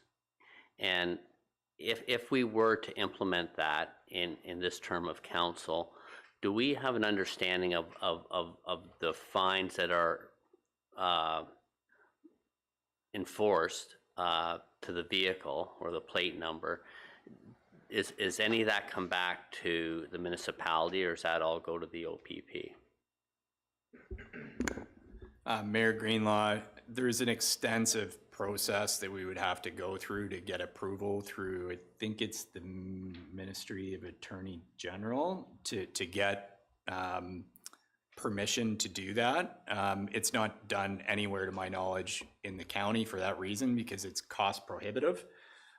Most of our schools and community safety zones are along county roads, just based on the location of the schools. And it's certainly something we've had discussion with the county about maybe the county kind of taking the lead in that process and rolling them out through their member municipalities. I don't have like the cost benefit, I don't have at my fingertips, but it is I think a pretty extensive process.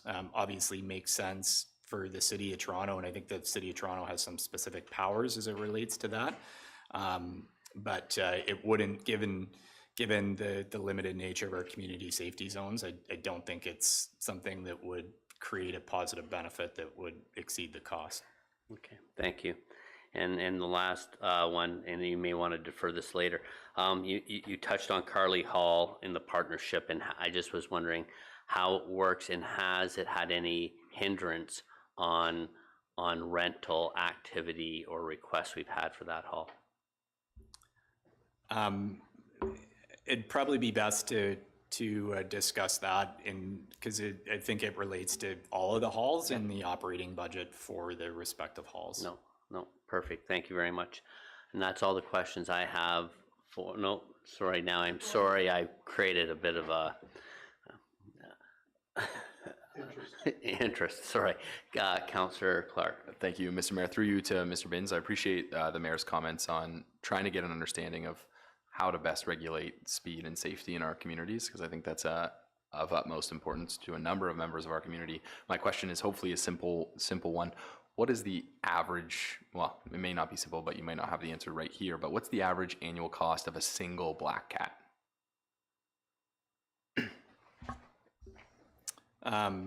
In terms of deployment? Yeah, exactly. Yeah, I wouldn't be able to quantify that. I mean, it'd be a bit of an exercise just to look at, the labor to set it up. We generally set them up for 2 weeks.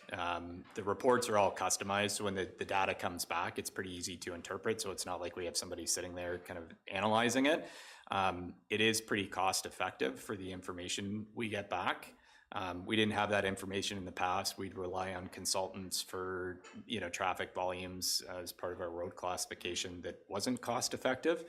And we don't deploy them all the time either. So we do move them around, based on what's coming in for concerns and, or anything that we need to proactively look at. Thank you. Councillor Hutchison. Thank you, Mayor Greenlaw, through you to Mr. Binns. When, just for some clarification, when you're going to come back to us with your report regarding the potential reduction of speed limit, will you also be covering off what recommendations you may make on speed calming measures?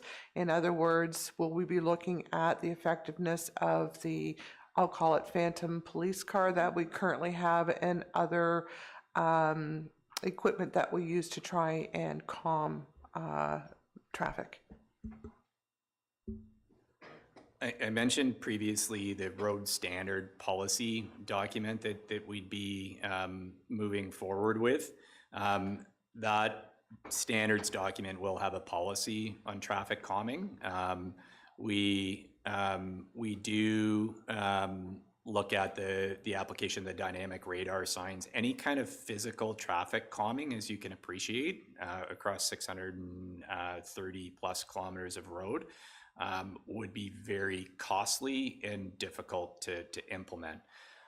We've implemented traffic calming on line 15 as a pilot, and that's simply due to the traffic volumes that are there. None of our roadways, based on the traffic volume and speed, and certainly, you know, we look at historic information on accidents and those kinds of things, would warrant, from a staff perspective, traffic calming. And the challenge for council, and we do get requests on traffic calming all of the time, is if you do it in one location, you know, you'd be doing it all across the 635 kilometers of road that we do have. And that's where we look at the black cats, targeted enforcement, community engagement, and kind of grassroots strategies. A lot of them come from residential neighborhoods, and you know, those neighborhoods can be part of the solution because they are the problem. The people in those neighborhoods are the ones coming and going. It's a local road. So those are the tactics that we use, and we did have a traffic safety task force that there was a request from council to augment the role of that committee. We'll be coming back with a staff report on a terms of reference or some options for council on what that committee structure would look like. But certainly from a governance perspective, that's something that we'd want to get some feedback from council on. The physical traffic calming devices are very expensive. And the benefits are limited for sure. Thank you, Mr. Binns. I don't envy you. You get called and complained about the holes, and then you get called and complain that the roads are too smooth and you need a bump put in the hole on the road. So it's a challenging job you have, sir. I think, is this a good time to break for lunch, or did you want to continue for a bit? And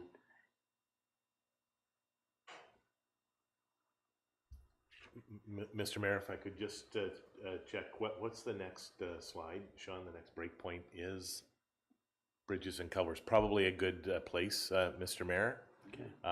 And that would ensure that council has an opportunity to go next door while there's still something there. Okay, so the consensus, you know, and put your hand up when I hit the number, in number of minutes, 10, 20, 30.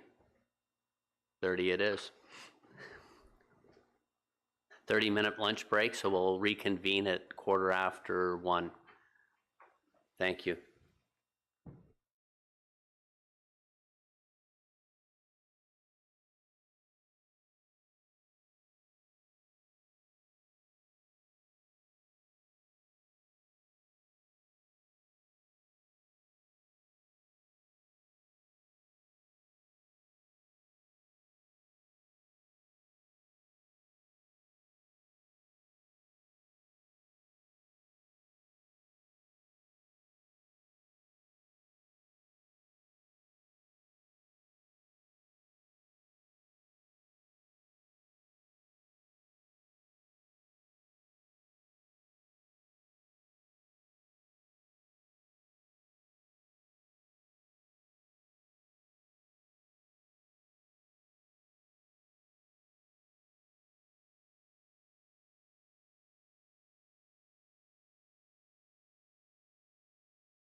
Thank you, ma'am. No. Mr. Mayor, we're live. Thank you, Madam Clerk. Welcome back. CAO Dunn, would you like to proceed? Thank you, Mr. Mayor. Mr. Binns will continue with Ops and Community Services. Sean, I can't remember how many structures we have in the municipality, but you're going to talk about some of them and the rehabilitation of bridges and culverts. Thank you, Mr. Dunn. Through to council. Starting with bridges and culverts, and maybe I'll just take the opportunity to circle back to January 25th when we presented the draft 2023-2024 roads program. As Ms. Morrow stated yesterday, we do, from an asset management perspective, have a sizable gap in terms of our infrastructure deficit. As Mr. Dunn alluded to, we do have 50 bridges and structures across the municipality. The bridge work that is part of the capital program is prioritized according to our biannual engineering assessments that we do on all of our bridges and structures, and we use that to prioritize objectively the projects.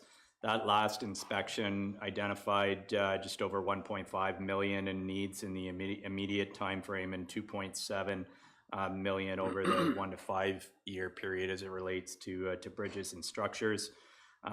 And our roads needs study, as well as our asset management plan that was completed in 2019, identifies, and I think Robin spoke to this yesterday, 10 million a year over the next 10 years for what would be considered to be an optimal program, and 5.7 a year over the next 10 years to maintain our current practice, which is to pulverize at 150 millimeters of granular and then 75 mils of asphalt. So the program that we have put together looks at, again, prioritization within the funding envelopes that we're able to afford, and as we refine our asset management plan, having a good look at our levels of service and ensuring that the program is sustainable and there's sustainable funding for whatever those levels of service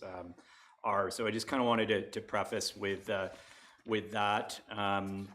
There is detailed sheets for each of the bridge structures. So moving into bridges specifically, you'll see that there is design of bridge structures and then the actual construction.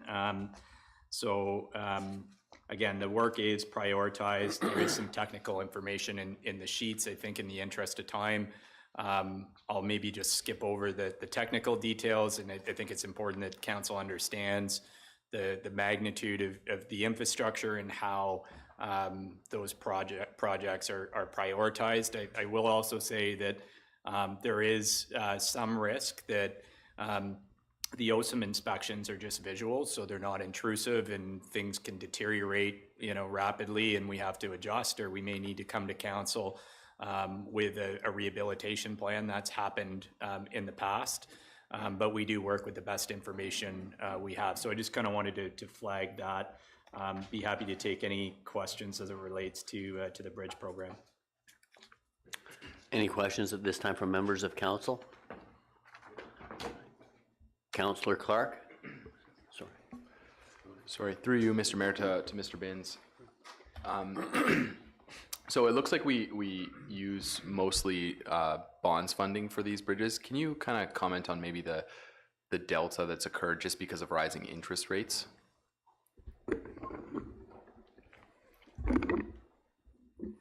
Through you, Mr. Mayor, to you, Councillor.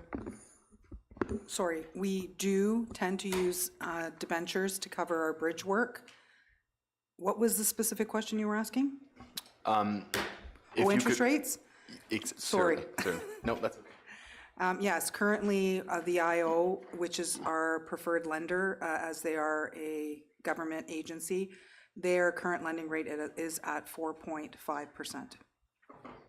which equates, this particular loan would potentially equate to 100,000 annually of interest and principal payments each year for the next 10 years. Supplemental? No, that's okay. Thank you very much, Ms. Morrow. Okay. Deputy Mayor Lavoie? Yes, I guess just a general discussion about the direction we're going with regard to accumulating debt, if that's what I understand we're doing. And at first, like the front question is, what is the current infrastructure deficit? Does that have a number? Mr. Mayor, through you to the deputy, I'll take a first stab. I'll pass it to Ms. Morrow, and I know, Sean, that you have details. Mr. Binns identified the findings from our tangible capital asset report that was presented in the spring last year to outgoing council. It identified an investment gap of approximately $10 million over 9 years, or $9 million over 10 years. The gap there, Deputy, is should we fund every rehabilitation undertaking that needed to be done, we'd need an additional $1 million a year to be able to deal with that. Well, certainly Oro-Medonte is not in a position to do that. Neither is any other jurisdiction in Ontario or Canada, for that matter. The good news, when Mr. Binns provided on January the 23rd, and Mr. Binns and Mr. Metras laid out, and it's in the budget presentation today, Deputy, the change in the condition assessment of the road network is moving in the right direction. One of the reasons that there was a suggestion for council consideration for an additional 1% capital levy dedicated to infrastructure is to continue moving as best we can forward on closing that gap. And two, the strategy that Ms. Morrow and I spoke about yesterday regarding moving some of the OMPF funding into infrastructure. At the end of the day, it will never be in a position to close that gap. Specifically, you were looking for a specific number, Deputy? Yes. Sean, on the roadside, $10 million over 9 years. And certainly that was KPMG that did the work, Nellie, with your predecessor and with Mr. Binns. If I could, through to the deputy, I think, as Robin alluded to, the township's asset management plan would have a lot of the background information in terms of quantifying what that looks like across the township's infrastructure. We could certainly circulate that to council as a reference. Okay, just supplemental, please. Yeah, I'm just looking for what the current level of debt is, or the total number in dollar value of debentures that we are currently carrying. Sorry, through you, Mr. Mayor, the council. Yes, in yesterday's present, sorry, I didn't put my mic on. Through you, Mr. Mayor, and to you, Councillor. Yesterday's presentation provided you what our current debt number was, and if I could just bring that up now to refresh you on the presentation from yesterday. What I did give you was what after our FIR is produced, the ministry produces a report called an ARL, which actually specifies what the township can incur in debt and currently their debt position. So if you just give me a moment here, I'm just bringing up my report from yesterday. That's okay. I recall that. If we continue on the pace that we're at, when would we hit the ARL? Well, technically, the ARL, we are very well below our ARL. It would take us many years to reach the ARL. According to the ministry's calculations, we could borrow approximately $45 million in debt before we reached our ARL. However, Mr. Mayor, Deputy, we do not have the capacity to be able to do that because you have to fund the principal and interest payments. Right. The reason that we've identified a 1% levy for infrastructure is to pay the freight for 10 years on that. So that's a bump in the tax rate to be able to cover that debt and interest payment. Sean, from a capital planning perspective, in 10 years' time, when that debt issuance has been dealt with, there would then be some capacity with those dollars. But by that time, it's probably not going to go very far with respect to advancing anything other than paying for the debt over the next 10 years. Also, sorry if I could add to that, our current debt load does have certain debentures which are coming due to be fully repaid. So each year we will have additional ARL room. For example, we did a large renovation at the arena, which will, the debt repayment for that will be fully paid as of the end of 2024, which would then, that loan itself was 1.7 million. So it could be, that reduces our ARL, and therefore we would then reuse those, that debt allotment.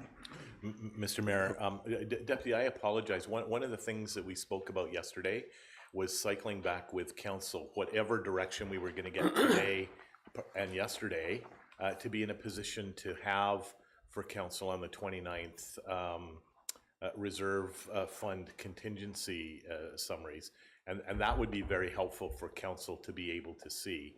And Nellie, I guess it's contingent on what direction we get today, but the ability to know what we should do with those to be able to get them to you. And Deputy, I think that would be helpful to be able to see that continuity schedule. Yeah, yes, because I think ultimately what we need to be able to understand is that there are pluses and minuses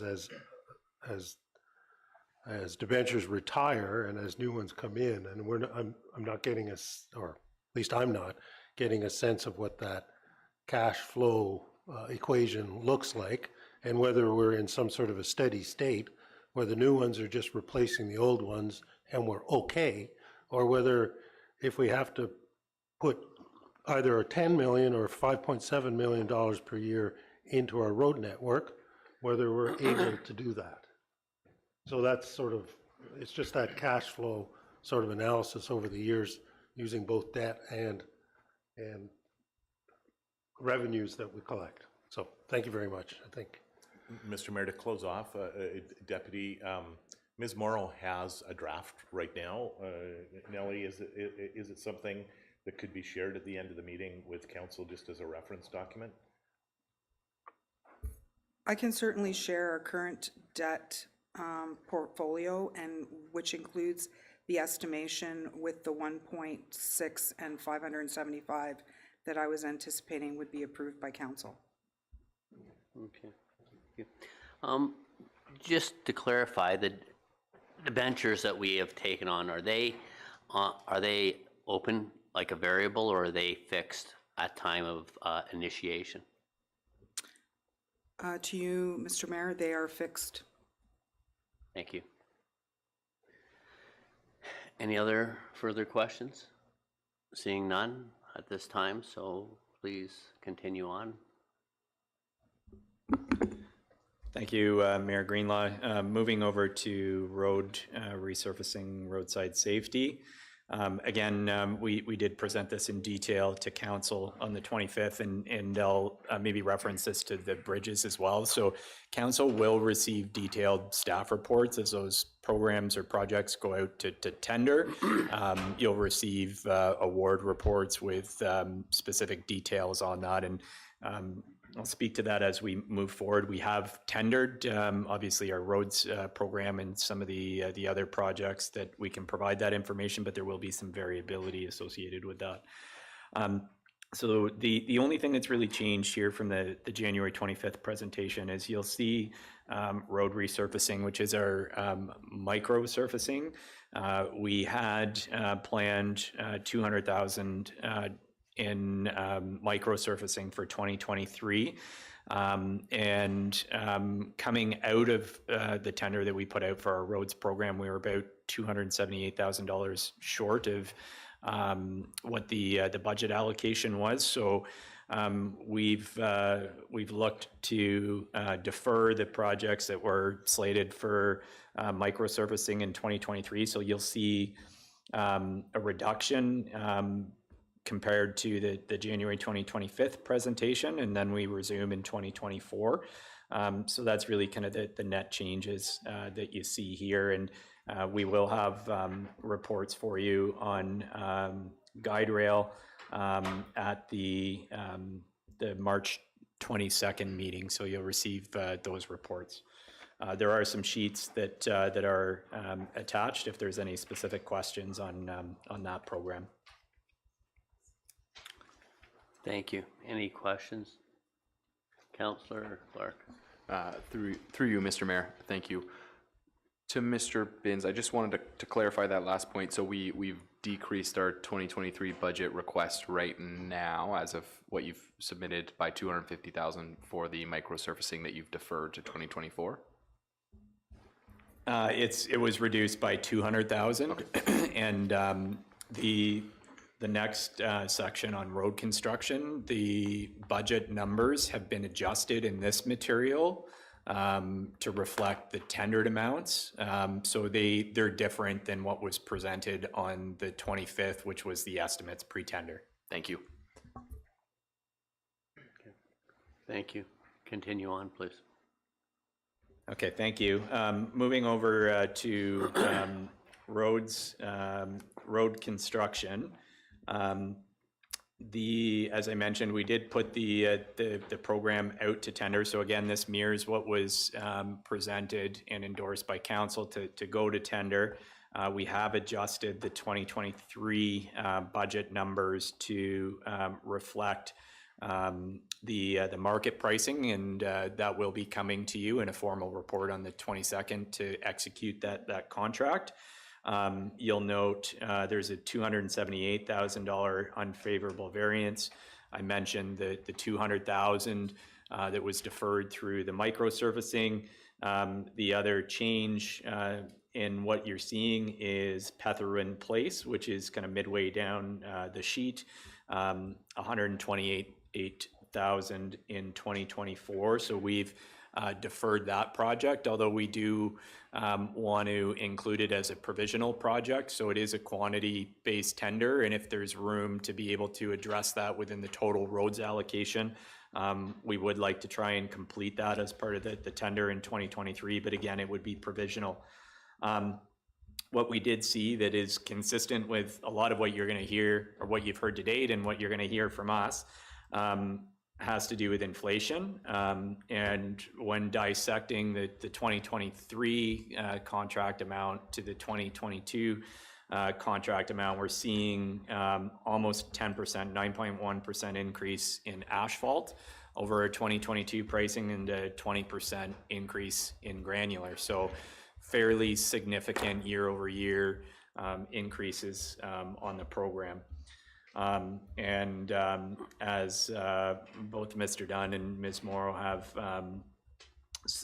communicated, the funding is based on, the funding strategy is 4.7 million from our reserves, and a 1% dedicated capital to acquire and service 1.6 million in debt.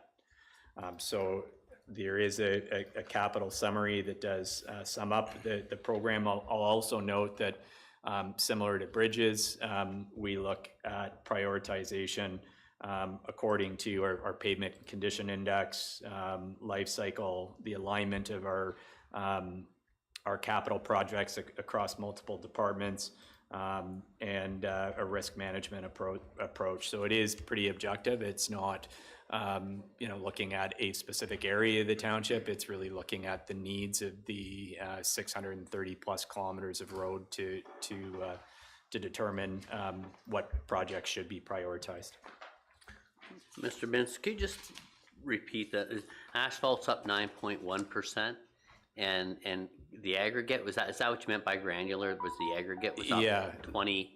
9.1, so that includes, because the tender is structured as supply and delivery or application as well. So a lot of that may be driven by like fuel. Obviously, the asphalt price we know has gone up, but labor costs have gone up, fuel costs have gone up.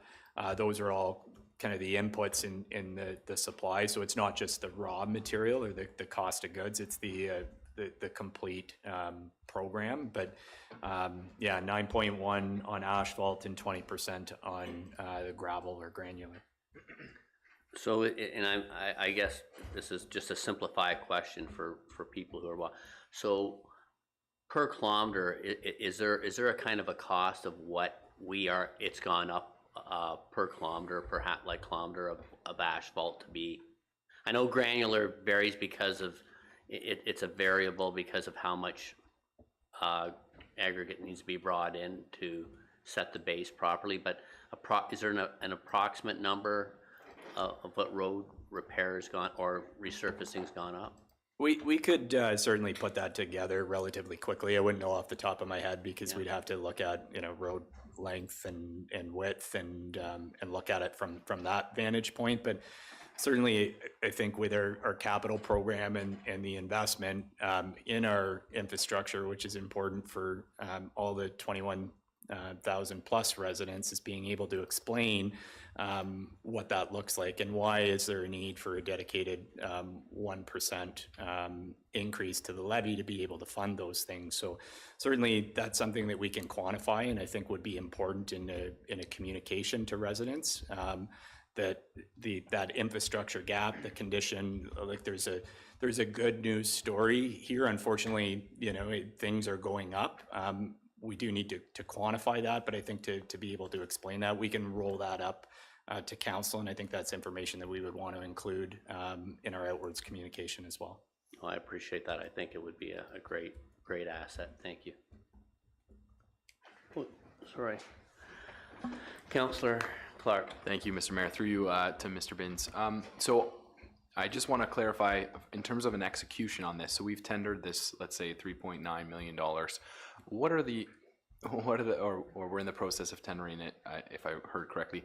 What is the opportunity or risk that we have an overspend on these tenders? Is that a possibility? Very good question. We will provide that level of detail in the staff report, but as I mentioned, it is quantity based. We do build in a contingency as well. So there's the tendered price plus contingency, some geotech. There's other elements that are there. So we've been really good, I think, over the years, and it's a testament to the work that both Justin and Brad do in infrastructure and capital projects to manage those quantities. So there is contingencies. The projects are also stage gated, and there's provisions in the contract that if we move along and we're way over, we're whether it's on a roads project or even a bridge project, that we could put the brakes on and not start another one. That's part of our project governance structure that we have, and we certainly review those with SMT on all the projects, because it goes just beyond operations, all of our corporate projects. So those structures are in place. So there's good risk management protocols that are in place. Is there a risk that we may not be able to complete the project? There is. We try and do as much field work in advance and to be able to scope things appropriately, but you never know sometimes kind of what you run into. It does generally balance out. It is a fairly large program as well. This year is a little bit different because we're actually giving you tendered amounts versus budget amounts, just given timing. So we've got a better sense of where that's landing, I think, than kind of what we did in years prior. Very much appreciate that. Thank you. CAO Dunn, please. Thank you, Mr. Mayor. Sean, I did want to make sure that council understood this is a different cycle in 2023. In fact, Mr. Binns and Mr. Metris just finished the reports that are reflective of this budget presentation. So we have extremely tight numbers. Sean spoke about a contingency allocation. It's not significant though, Sean. If something does go sideways that you don't know about, he may very well have to cancel a program, a project. However, the program is predicated, Mr. Mayor, Councillor Carr, is predicated on a debt issuance to be able to do that additional amount of work. So it was an assumption, it was a recommendation for consideration of council. The way the reports that you will receive on Friday are written, you'll receive these reports before you ratify the budget. The reports on Wednesday will say award and have Mr. Binns execute the documentation based on ratification a week later on the 29th. So to your point, Councillor Clark, this is probably the closest from a budget presentation with numbers that have been validated not only with field work, which has proven to be exceedingly solid with Mr. Metris and Mr. Robinson over the past number of years, but now we've got tender results as well. Thank you, CAO Dunn. Any further questions at this point? Please continue. Just before I leave that slide, Mayor Greenlee, I did want to highlight there are 2 projects that haven't gone to tender yet, so those will be going out to tender. We do have a bit of a risk in terms of market pricing on those. The Algonquin Trail project in Sugarbush and the relocation of the Pine Ridge cul-de-sac, so we'll be coming back when those come out to tender. So moving along to the construction of Warminster Side Road, the capital project worksheet does summarize the objective of that project, and it is a multifaceted project with design, construction of the road, and a walkway that would go from the path that comes out beside Danny McHugh Park onto Warminster Side Road down to Preston beyond the school on the other side of Warminster Side Road. So it's a 2023-2024 program. If there are no questions, I'll move to drainage.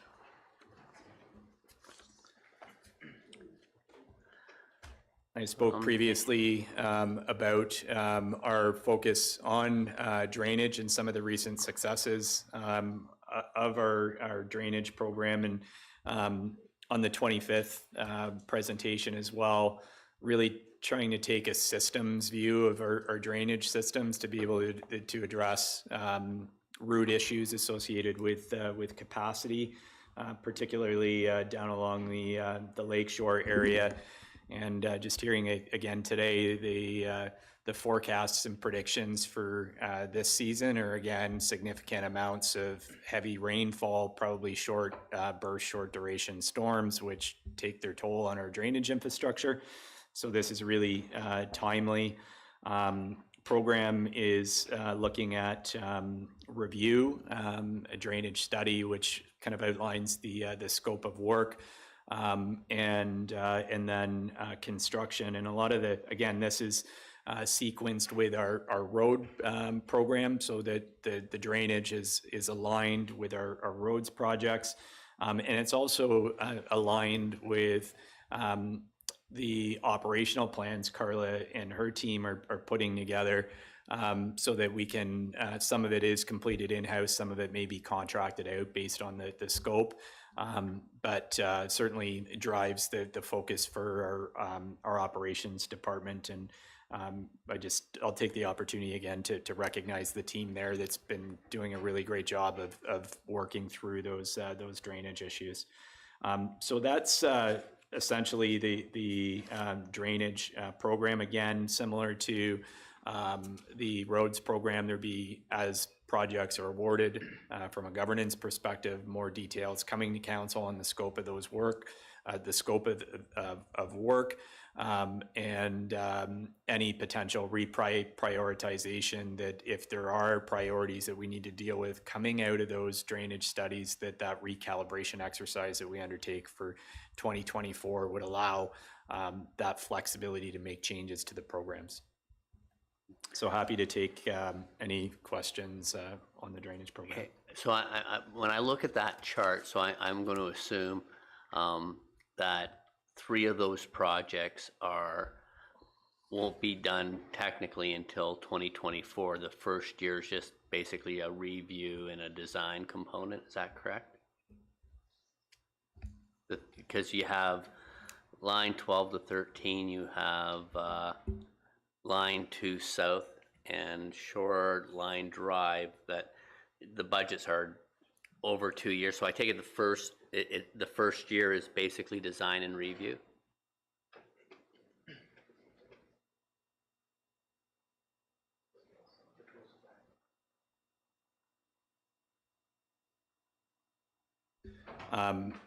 Through you, Mayor Greenlaw, to council. So Wilson Street is the only construction this year, but we have done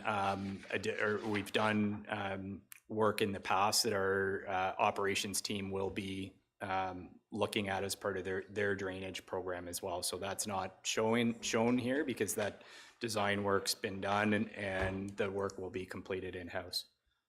Okay, and then I'm at just a question because I know I've heard a lot of communication about Wilson Street. Will that stretch from shoreline to the lake be paved, or will that remain? It will be paved. Okay. It would be paved, yes. Okay. And so just because it's not identified so will that be done this year too, as well? Like the pavement component of that street as well, do you believe, or no? On Wilson Street? Yes. Wilson Street will be paved this year. Okay, no, perfect, no, that's fine. No, and everything else makes sense now. It's design, construction, and paved 1 to 2 years out. And again, Mayor Greenlaw, through you to council, that there will be a report to council once that goes out to tender and comes back that'll outline, the specifics of the project and any considerations for timing as well, just in terms of, again, how this gets sequenced and stage gated across the portfolio of projects. Perfect, thank you. Any other questions, Councillor Schell? Yes, thank you, Mayor Greenlaw. Through you to Sean Vince. Sean, that Wilson Street outlet construction, I understand it's for a main storm drain. Is that correct? Through to Councillor Schell, yes, it's upgrading the size of the outlet down at the lake, and maybe if Justin could just comment on the catchment area. Okay, thank you. Further to that, I just not questioning the ability of your staff to determine that the structure of the conduit that's in there, but have they looked through the line to make sure that there's no breaks or blockages at one end or the other that's obstructing the flow of water through there? Because I can't see any change upstream along that road that would increase of water flow into that area. It may have already been pre-engineered and designed to take the water away, but there's blockages. I know that there's been some fill dumped in at the end of that road down onto the lake, which may be blocking the water flow outlet. Yeah, and as I alluded to, it is undersized, so it will be completely replaced. And we completed the design in 2022, so it was engineered. And again, if I could maybe just get Mr. Metras to comment on the catchment area. Through your worship, Councillor Schell, the catchment area without map, it's very difficult, but it does go up way in behind the Lakewood Court area. It's not just picking up Shoreline Drive. Mm-hmm. It goes right over to line 13 around Lakewood Court, picks up part of the water that comes from Lakeshore Road east between 13 and 14. It's a very large catchment area. The culvert that's there now is undersized. We've had our engineers review that and determine the proper size of that. Okay, thank you.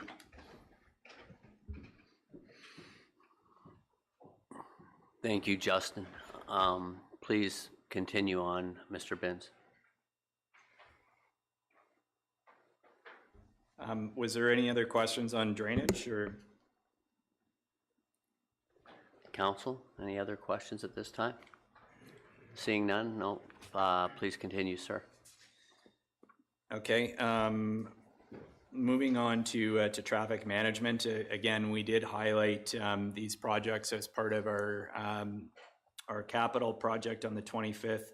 An active transportation plan for Craighurst as Craighurst continues to grow, and that's really looking at how we connect the residential developments to the amenities in the community. The intersection pedestrian signal in Warminster, I did highlight that previously, the design and then construction.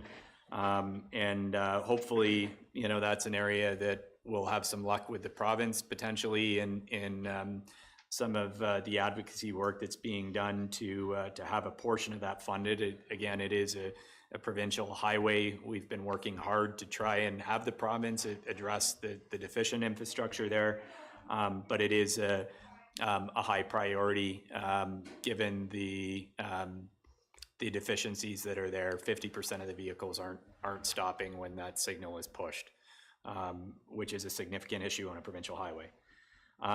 Line 15 traffic calming, I mentioned that previously, that we are in the process of working on a report. It was done as a one-year pilot program. There are a number of issues and considerations there that we'll be reporting to council for further direction on. That's really a bit of a placeholder at this point until there's direction on what the go forward will be on a more permanent basis for that segment of line 15. And then the last item is traffic management controls and some additional emergency closure trailers that really just make our jobs so much easier, as opposed to trying to pack things in for a road closure. It's all part of a trailer. We just take it out and can apply it to close roads. And we've been having to do quite a bit of that, sometimes associated with some of the traffic that tends to come with large-scale special events. When we've got 20,000 people coming across the road and there's an accident on Highway 11, for example, it always seems to happen that we're being asked to close roads for those kinds of things. So that's the allocation there. And we did identify as well that the traffic safety committee, or the traffic group, if that's reinstated, there was some discussion around other initiatives that we did plan for in our development charges study. So we have included some provisions for future traffic management considerations, and we did leverage that funding to purchase things like the dynamic speed signs, the black cats, some of the traffic stuff that we're doing now. So that completes the traffic management program. If there's any questions from council. Council, any questions at this time? I guess the only comments I would have, if you could just pull that back one screen again, I apologize. So do you have an idea when you'll be coming back with the line 15 traffic calming proposal? I know it was supposed to be a year, which would have taken it till the end of August. But I know there was some interest of bringing it back quicker to see if we could look at an alternative solution.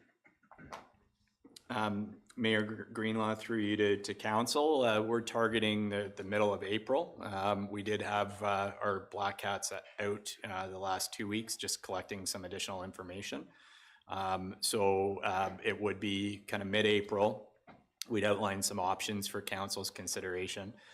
We'll likely recommend a process to consult with the community based on those options. So it would be presenting you with options, presenting the community with options, taking the feedback, rolling that up, and coming back with a recommendation that could then be implemented for probably mid to late spring.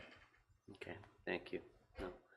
And the intersection in Warminster, the crosswalk, I know you're waiting for us to get back as we have asked for a meeting with Minister Mulrooney to address, and I agree.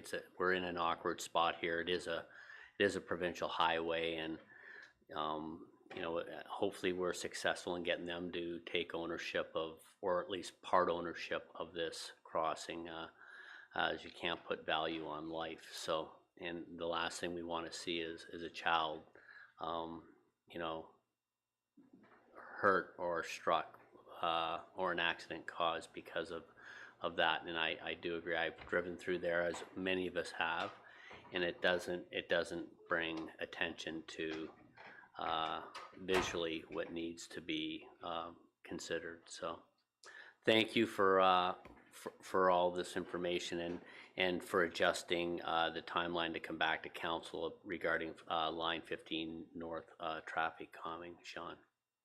And any other questions at this point before we move on? So please continue, sir. Thank you, Mayor Greenlaw. Moving over to operations and other facilities.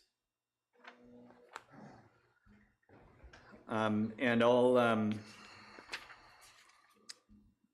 just go through these relatively quickly. There's a lot of information on the sheets. Just the building automation system update here is we're on a system, or mechanical system, or HVAC system is controlled through what's called a BAS, which is a building automation system. It allows us to control and manage the HVAC in the building through a computer.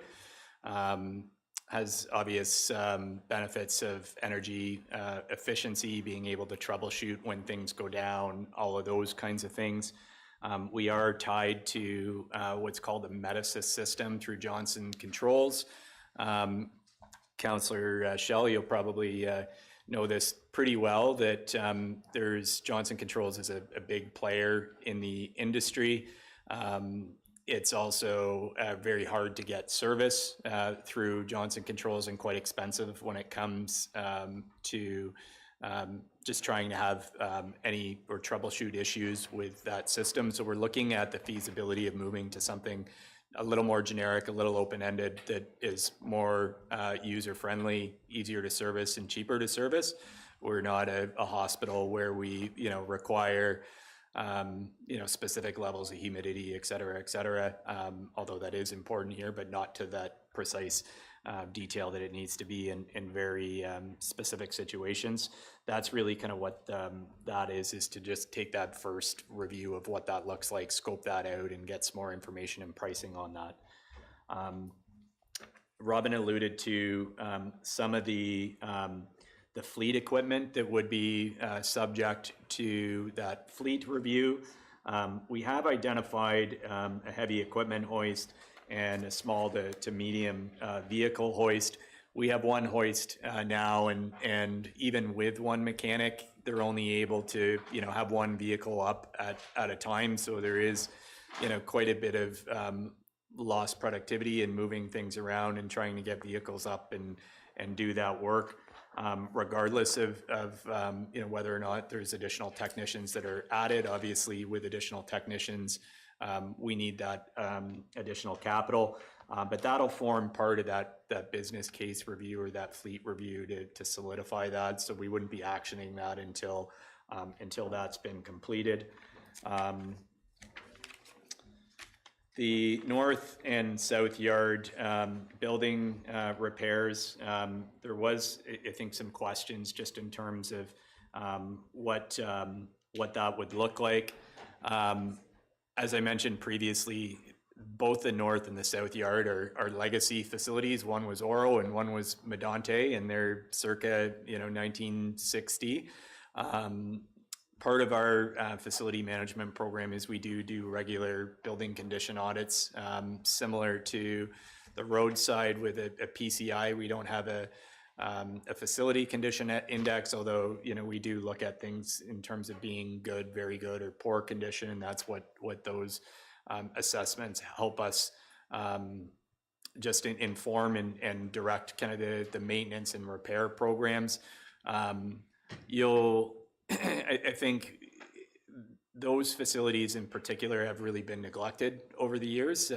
There hasn't really been any focus on the long-term management of those assets, and certainly something that we've been focusing on as we continue to grow and become more sophisticated in the things that we need to do. A lot of small things. There's code upgrades. There's a number of legislative requirements that form part of that. So the upgrades really are extensive. They would all be scoped out. There's too much detail to kind of put on one capital sheet, so they'd be scoped out. Some of them we would do in-house, some of the smaller ones, and we've been working through some of those components. Any of the larger ones, we'd likely roll up in a contractor and have a general contractor come in to do the mechanical. And there are a number of specific plumbing upgrades at the South Yard and septic systems replacements for both the North and the South Yard septic, their original systems. And I know the spreadsheets do say that the beds and tanks were misused, which isn't 100% accurate. But again, I think part of just the historic use of those buildings, there was, you know, buckets for our heavy equipment stored on the tile field, for example, you know, things like that, because it just hasn't been an area of focus. The same reason, you know, we had the old thermostats in the yards, and they would always stay on high and people would leave for the day, and it's like, you know, you're heating the building. So that's just the historical changes that have occurred. Again, legacy systems need to replace and bring the buildings into you know, a generally good state of repair. The bones of the structures are good, so that's a positive, no different than the arena and the rehab that Robin spoke about. The structures are in generally good shape. The systems within the buildings are pretty antiquated. Okay. So a bit of a summary on a mix of projects there, but happy to take any questions. Okay. Any questions? Councillor Schell. Yes, thank you, Mayor Greenlaw, through you to Sean. Sean, those two heavy hoists, the heavy and the medium hoist, are they, I think I saw pictures of them, they look to me like they were surface mount, not permanent, so they could be relocated or moved in case you decide to move your building somewhere? Through to Councillor Schell, yeah, I think that's the intent. There need to be some engineering that would be done just to ensure that obviously the slab would be able to support that. So that was kind of part of the scope. But yeah, the objective would be that they could be moved around because things do change. Good, thank you. Any further questions? Seeing none, continue on, please.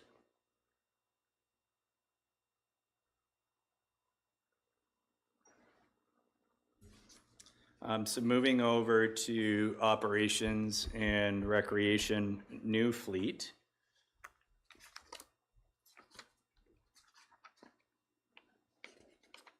The first one is a fleet mechanic vehicle. I think maybe the first part I would say here is we do have a number of new pieces of fleet.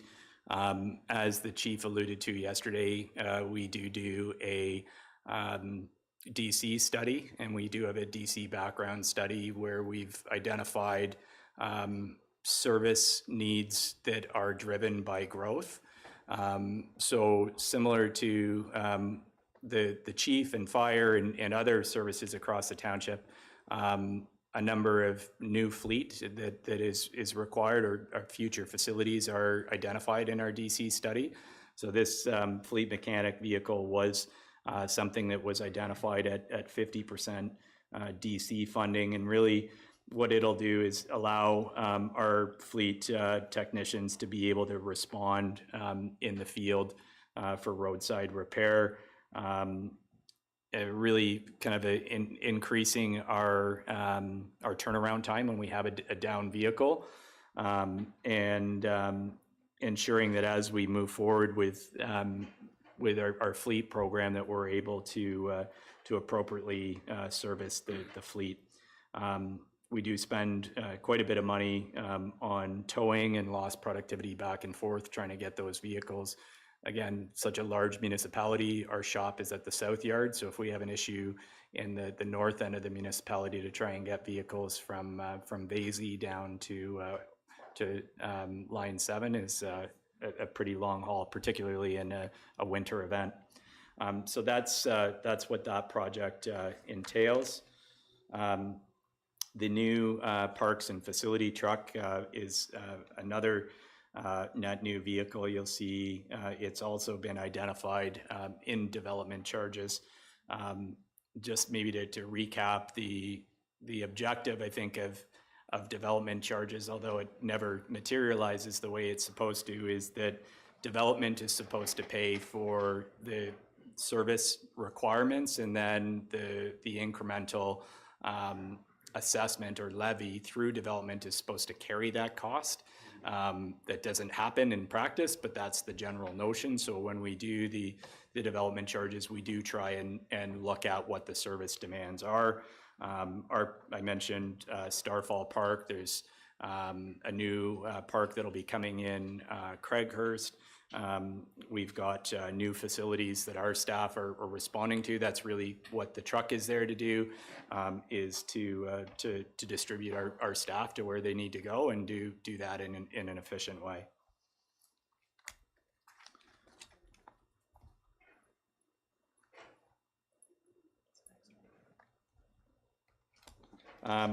The next is a chipper for our Parks Department. We have two chippers, one in the north end and one in the south end of our roads yards that are used for our brushing and forestry programs. Our Parks Department doesn't have a chipper, and when we're brushing, we're using both of those. So typically what they'll do is load up brush into a trailer, take it to landfill. And it is a pretty laborious process. Obviously, being able to chip it would make it that much more efficient, and also give us then mulch that we could reuse or even leave on site and reuse, or have our Horticulture Society reuse in some of our gardens. So that, again, is it was a project that was identified in the DC study, and we'll look at that funding as we bring forward the continuity of our reserves in terms of what the funding source would be for it.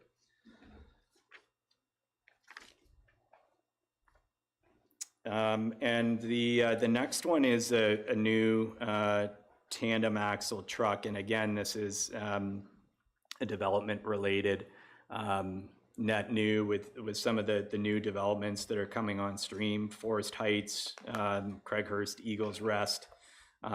We do have this identified in 2024. We put it out to tender with our replacements this year, because we're over a year in build time. And Mr. Metros, if you could let me know the delivery, or the anticipated delivery date, I think was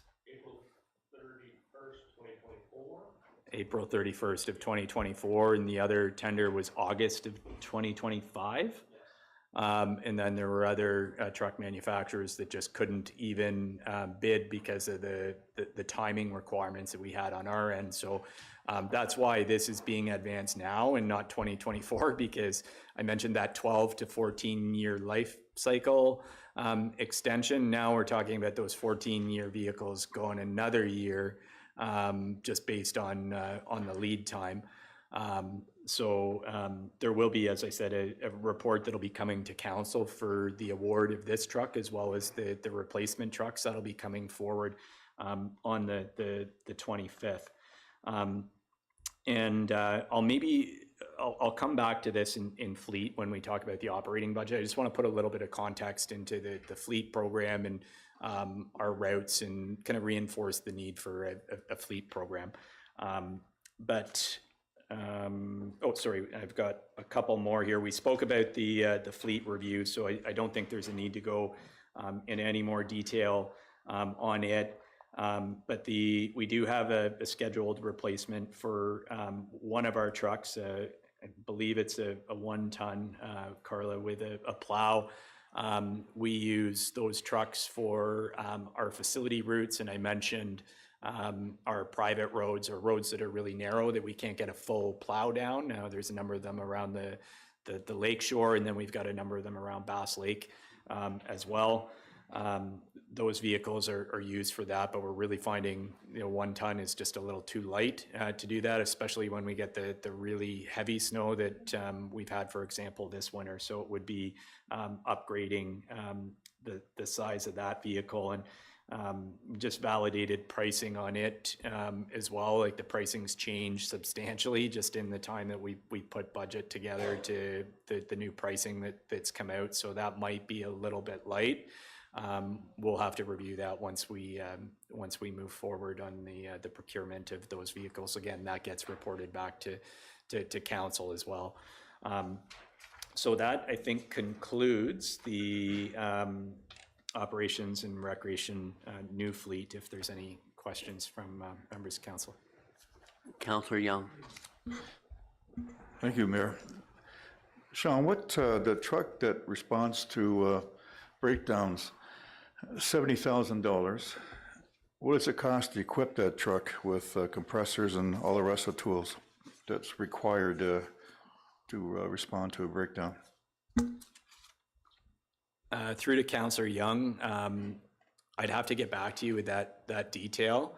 I think as this is relatively new, I think we'd want to look at what needed to be on it right away, and then what we could add so that we don't kind of overdo it. So the 70,000 is I think a little light, just given the price of the truck and likely where things are coming in. So yeah, we'd have to just fully scope that out, go to market. If we need to defer, then we defer based on the pricing that comes back. Yeah, we'll get back to council on that information. I just don't have it in front of me right now. Councillor Schell. Yes, thank you, Mayor Greenlaw. To you, Sean, and further along with Robert Young's question about that truck, is it being processed here in Oro-Medonte at Oro Design, or are they being included in the bidding on that truck? All of our procurement laws require that it does need to be open. So any vendor that can meet our specifications, whether it's in Oro-Medonte or Barrie or Toronto or even further, is open to bid as long as they meet the requirements, and we can't give preference to local over non-local, although we do look at things like serviceability and cost and all those kinds of things that form part of the review. So I'm not sure if Oro does what they're capable of doing, or again, it would depend on the specifications, and they would certainly be open to bid as a public procurement. Yeah, thank you. I just asked that question for members of the public that might be watching. Thank you. Thank you. Thank you. Any other questions at this time? Seeing none. Mr. Benz, you can continue, please. Okay.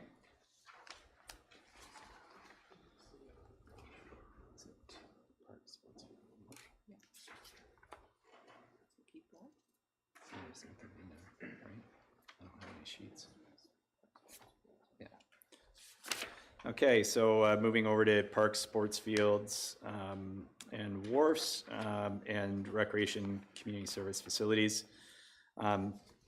The parks, sports fields, and wharf, We have identified an allocation of $20,000 to start the master planning for a new park in the Craighurst development, and working in partnership with Georgian International in that planning for their planned development.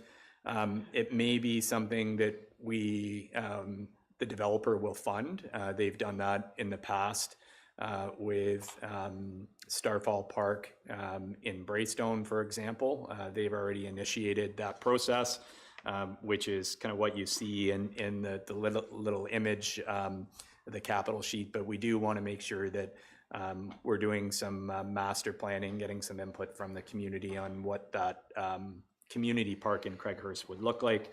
And that's certainly being informed by our Parks and Recreation Master Plan that did look at what our community needs are over the next 10 years. The next project is design of our Lions 2 ball diamond lighting. They are, again, a kind of a legacy amenity to that field. We did get some lights from Barrie a number of years ago.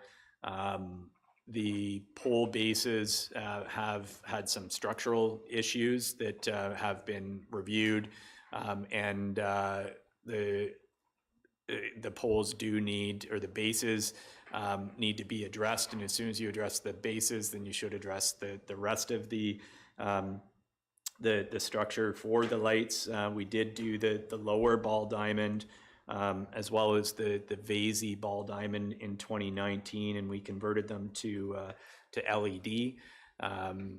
They're currently, I can't recall if they're high pressure sodium or mercury vapor, but they are pretty heavy on the utilities when they're run.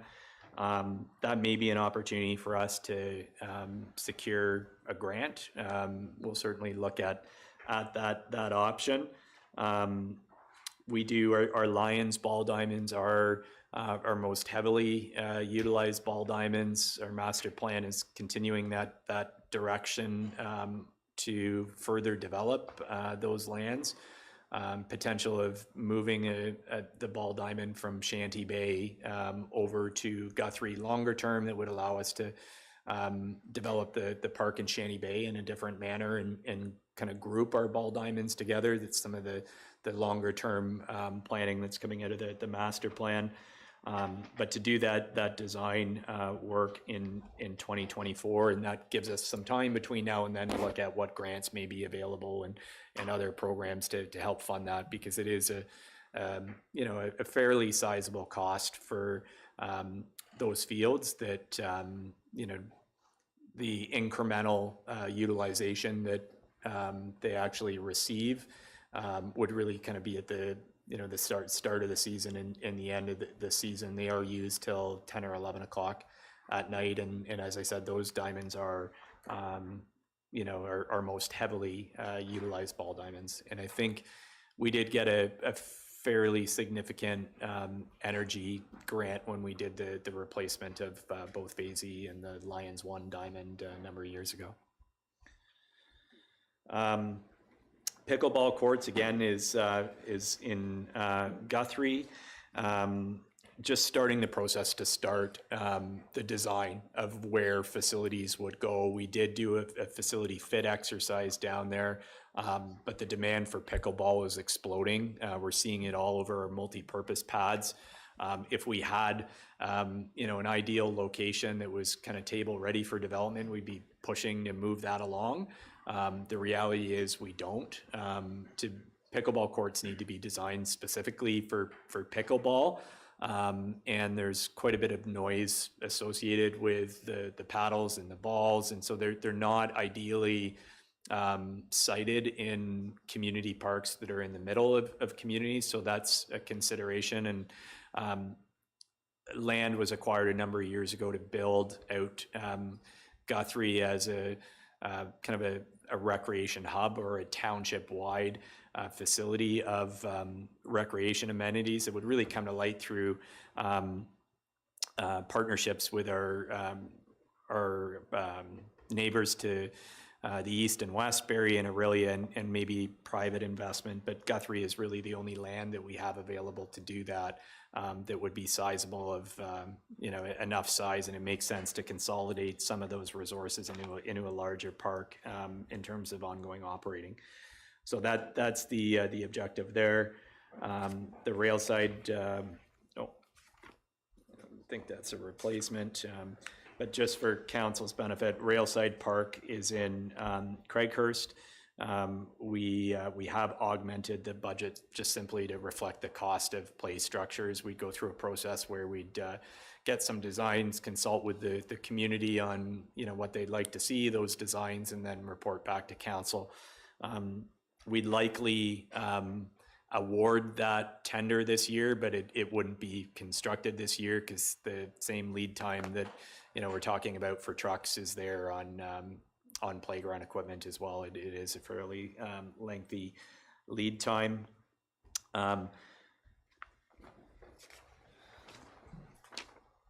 Ramey Community Park, and again, this is a theme that is coming from our Parks and Recreation Master Plan, and it really makes sense in terms of optimizing our investment, but looking at building out our community parks. So as Moonstone grows, looking at what the needs of the community will be there. So, I spoke about that master planning process for Craighurst. This would be a similar process for Ramey Park, and one of the considerations there that we've outlined in our master plan that mirrors what our facility plan in 2010 said is that as our community halls continue to age, we need to look at longer term plans in terms of what the needs of the community look like, and certainly there is a need in the Moonstone community for a larger facility to serve the community. So one of the things we would look at here is where could a 5,000 or 6,000 square foot facility be housed on those lands. So it'd be a bit of a fit exercise in master planning around what that would look like. There's a number of different ways to fund those things that we'll outline in the master plan, but just wanted to kind of put that context to that. It's a need that we've heard kind of loud and clear throughout the years. And I'm sure Councillor Young, you heard that loud and clear as well. That I think, the Moonstone community feels they were promised a facility when we amalgamated back in 1997. So it's been a long time coming, I think, to kind of formalize what those plans look like. The Vasey Pavilion and concession, we've got two buildings that were, I think, built by the community. The issue with the pavilion is the bases have deteriorated, and code has changed. Whether or not there was even a building permit back in the day when that thing was constructed, I don't know. But we've run into some issues structurally, and it is really kind of cost prohibitive to try and repair it. Again, this is an area that we have great success in working in partnership with the community of Vasey coming together. The lights that were done there, we've rebuilt that field on a number of occasions with sweat labor and pulling on some of the resources to write some grant applications. So that's kind of the plan of attack with this project is, work with the community to drive some of those things forward and look at what the repairs or replacement of the pavilion would look like. Whether or not there is even a need to do that, I think we'd want to work with the community just to outline that. We do need to demo the existing pavilion in 2023, and that's what the $6,000 allocation is for. Lastly, I mentioned the wharf repairs. And this is something that we'll need to report back to council on. We did actually have divers go down and do an assessment of the structures. We noticed the deck on the Hawkstone structure was starting to sink. When we inherited or when we took ownership of these from the federal government many years ago, I think it was around 2001, there was some assessments, there was a little bit of work that was done on them, but you can't see the actual structural components, which are all encased in concrete. And that's the issue that we're seeing now is they're just reaching that point of their life cycle. Hawkstone actually is in better shape than Shanty Bay. So I think this requires a pretty holistic review, and that's what our report would tease out for you. We're not recommending that we replace them, but they are important parts, I think, for everybody who grew up in Hawkstone or has kids in Hawkstone or Shanty Bay. Every little kid that has grown up there or is there now has jumped off those into the water or ran down there with a fishing pole at one point in time. So we do need to look at what that looks like and what options are there, as well as a general approach like Hawkstone, for example, to really determine what is happening. We need to pull the top off, and once you pull the top off, you're kind of committing to what needs to be done at that point in time. So I think we need to just have a general sense of direction to say, here are some of the approaches, the risks, and is there truly a need to replace them, or is there, should we look at doing something different? Hawkstone's a little more open. Shanty Bay there's other issues. There's not good visibility. There's other things that present some limitations there, but those structures, as you can appreciate, as soon as you involve anything coastal and coastal engineering, you're into pretty big dollars to replace them. Not sure that the cost benefit is there, but again, something that we'd want to outlay kind of what that process looks like and engage the community and have council provide the direction on where we go. We're just trying to provide you with that information. I want to flag it as an issue. We just don't have the solution. So that's really kind of the intent, is just a bit of an earmark for those two projects. It's likely, given where we are, not something that we'd be able to address this year. It may be a 2024 piece, but there may be things that we need to do at Hawkstone, for example, that will require some investment.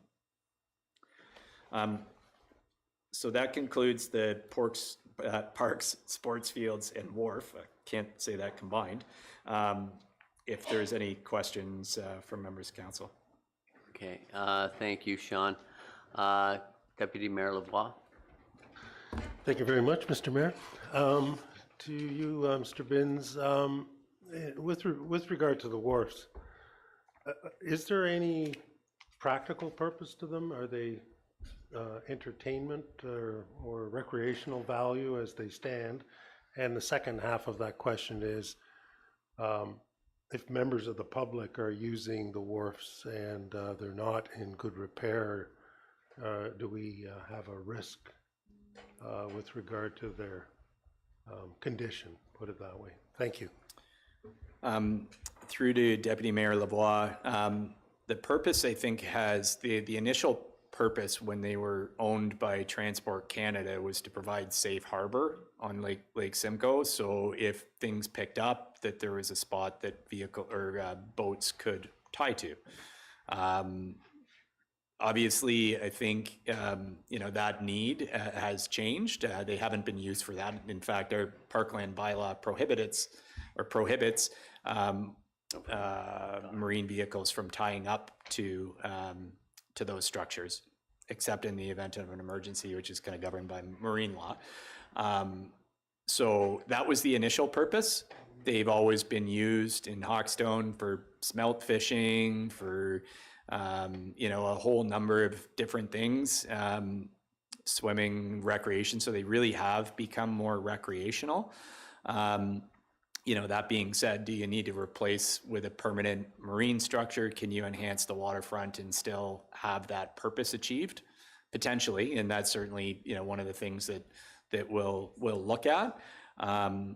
So that was the original purpose, and then to your question on risk management, absolutely. I mean, we had a fall storm, and I think it identifies in the spreadsheet, or in the capital sheet. You can see some of the damage that was done.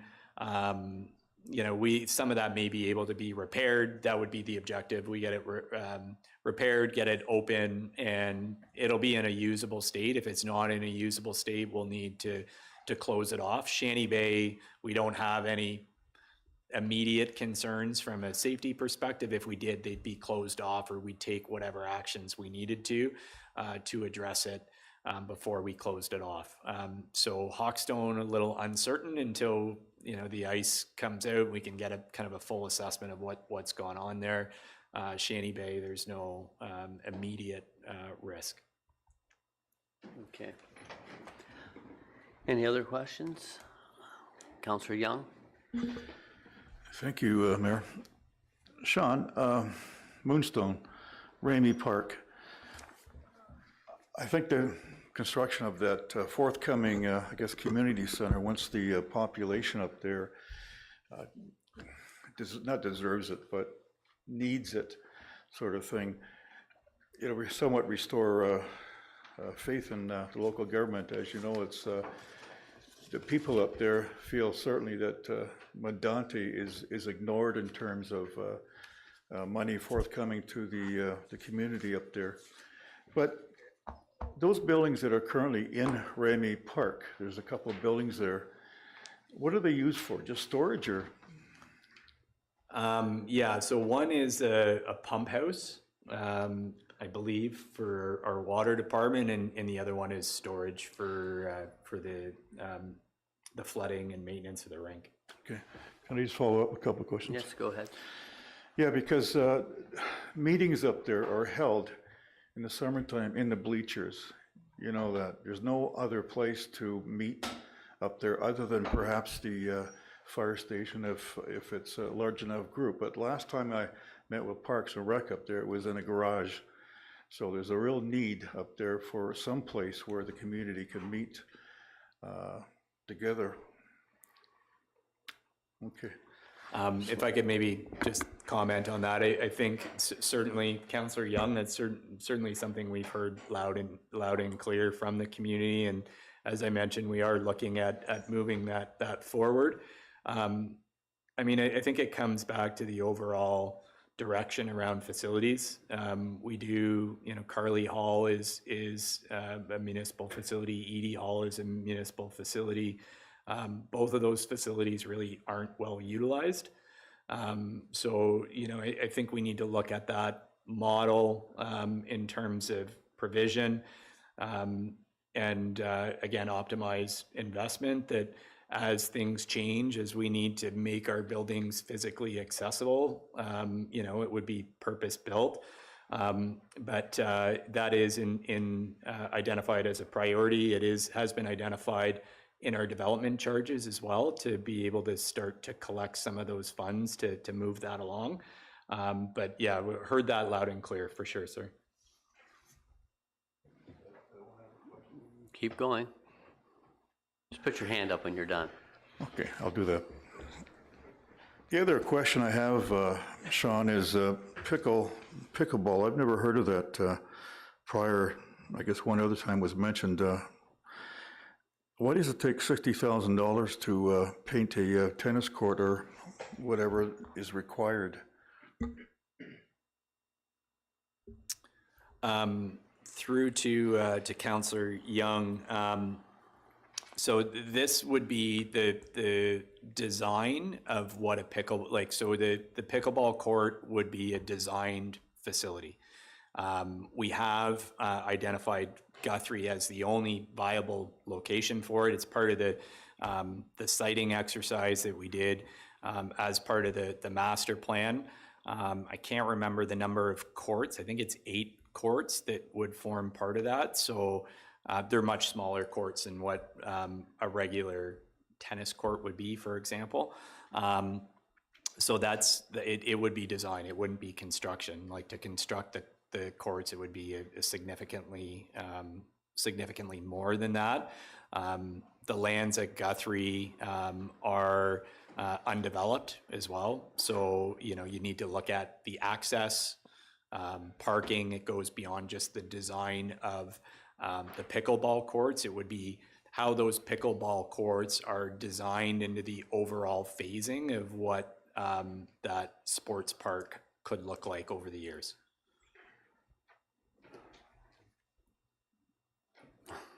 Thank you. You're welcome.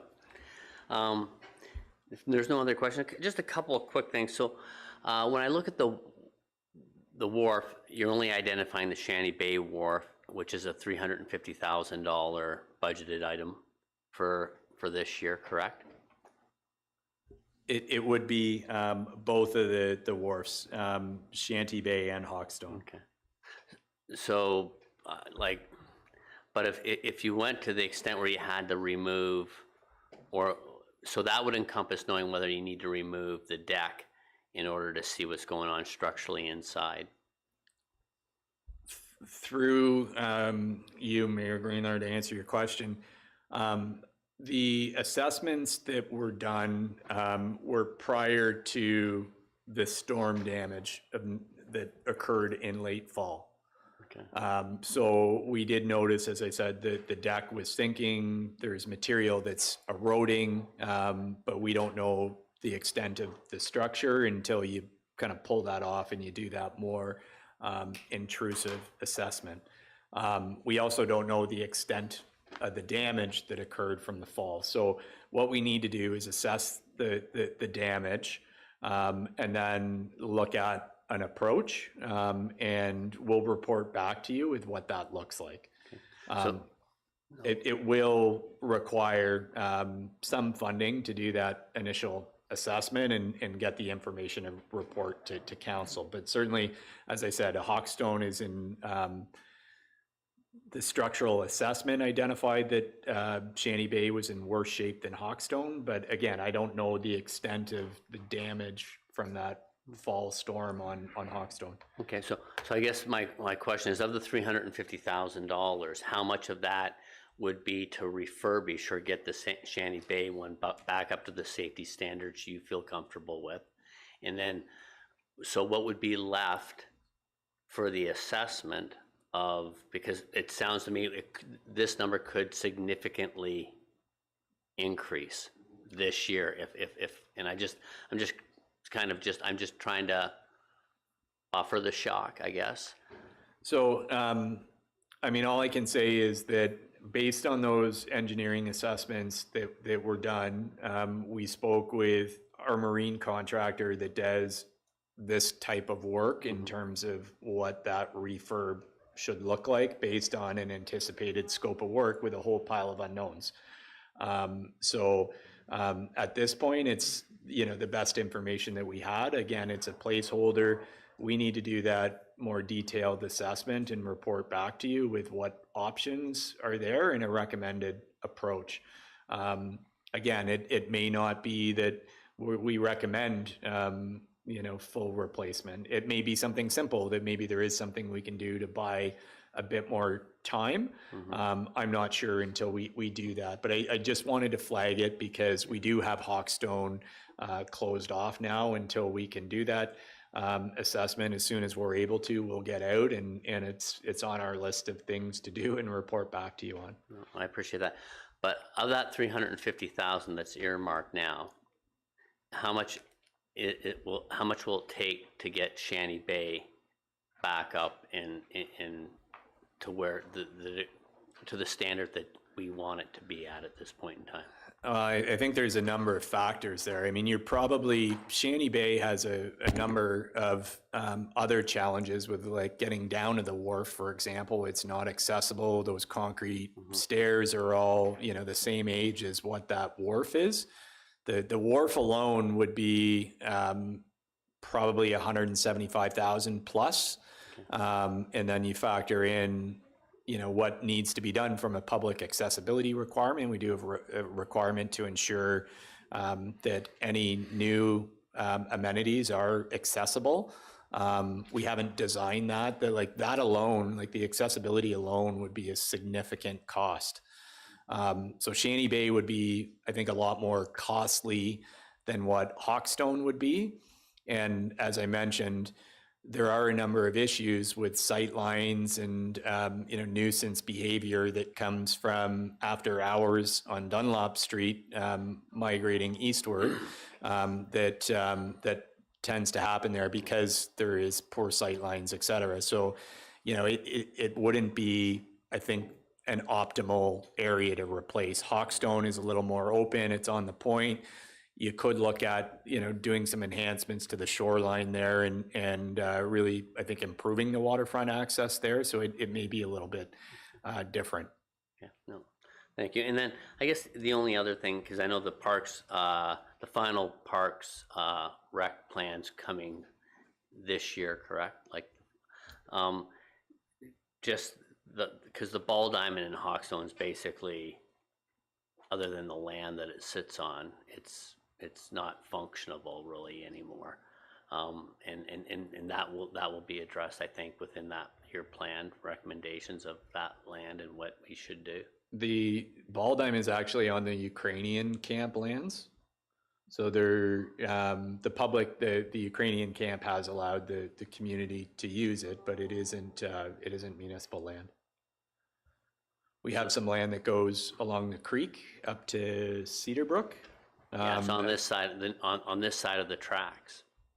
Yes, and on both sides of the creek, there's a municipal park, but it doesn't extend very far on the. Okay, so that's west not side. even municipal. I thought that's where they have the Easter egg hunt and all that. Yeah, okay. Well, I learned something new. Councillor Hutchison. Thank you, Mayor Greenlaw, through you to Mr. Binns. Just thinking about, and it'll be interesting to hear sort of what kind of engagement comes back from communities with regards to their feeling about these particular landmarks, I would say, in their communities, and particularly the one in Hawkstone that's clearly been very damaged by the storm last fall. It brings to mind, you know, White Rock, BC had a very famous pier that got really ripped in half by a storm a few years ago. And it's a really great example of how the community came together. They really wanted to replace the pier, and, you know, so service clubs such as the Rotary Club and other community groups came together and had a very major fundraising campaign in order to replace that landmark for their community. And I wondered if there would be some sort of appetite or some sort of opportunity if the community says, yes, this is very important to us, we would like to, you know, recreate this in our community, that we could have some sort of thought around engagement at that level. Mayor Greenlaw, through to Councillor Hutchison, absolutely, for sure. And I mean, it's no different than community halls, for example, where we've had to replace a foundation and roof or do work that, you know, was $200,000 that you couldn't justify that cost amidst all the other priorities. You know, working with the community to come together to do that. I think it's a matter of being open and transparent around what the issues are. I also think it's about having a bigger vision in terms of what things could be as well. So it may be different, and it may be something that could present more benefit to the community. So it's always interesting to have those kinds of exercises, because there's so many unique ideas that come forward, and people are passionate that can move those things along. I think 100%, no different than what we were talking about in Vasey, that you know, you rally the troops and they can come together for sure. So that would be part of it. And once we do that assessment, we'd look to share that information and really look to engage the community in a meaningful way that they can contribute, because we're probably not going to be in a situation that we can do it alone. Thank you. No further questions, then we can move along if you wish. CAO done, you're wanting to break bread? Mr. Mayor, I was just wondering if council would like to take a short bio break. No, we could do that. Is that okay with you, Sean? Okay, so could we reconvene at 3 or aim for 3? Does that work? Thank you very much.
Mr. Mayor, we are live.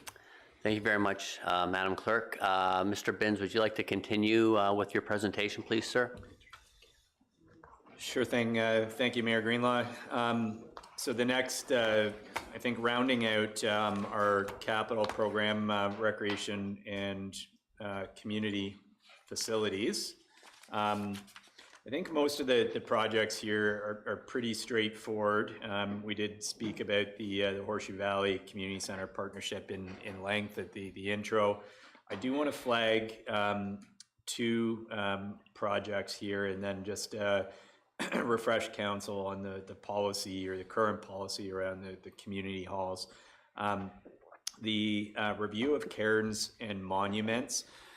We have a number of historic cairns and monuments that have been constructed around the municipality. Many of them aren't on municipal property, by different community groups, local masons over the years. This has been a topic of discussion at our Heritage Committee. The Heritage Committee has put forward a recommendation that council consider the rehabilitation of those cairns and monuments. From my perspective, it's something I wouldn't recommend amidst all of our priorities. It takes a lot of time and energy to try and coordinate this. I also think they were developed by the community back in the day, and if they mean a lot to the community, Councillor Hutchison, to your point earlier, that perhaps the Heritage Committee could do some work on engaging the community and some resources to rebuild them. They are expensive, as you can appreciate. One, just trying to find a stonemason these days, but they are pretty laborious. You know, each one, there's one in Clowes, for example, that's probably in the order of $10,000 plus to repair. Some of the other ones are just simple maintenance, like repointing the masonry and kind of keeping the water out so that they don't deteriorate. But we did want to move this forward to council for consideration. My suggestion would be to keep that, as well as the cemetery signs, which again is a low priority, but it does take staff resources, time to coordinate those projects, to flag those two for the parking lot. Our recommendation is that we don't proceed, although they do need to come to you because they were recommendations coming from the Heritage Committee.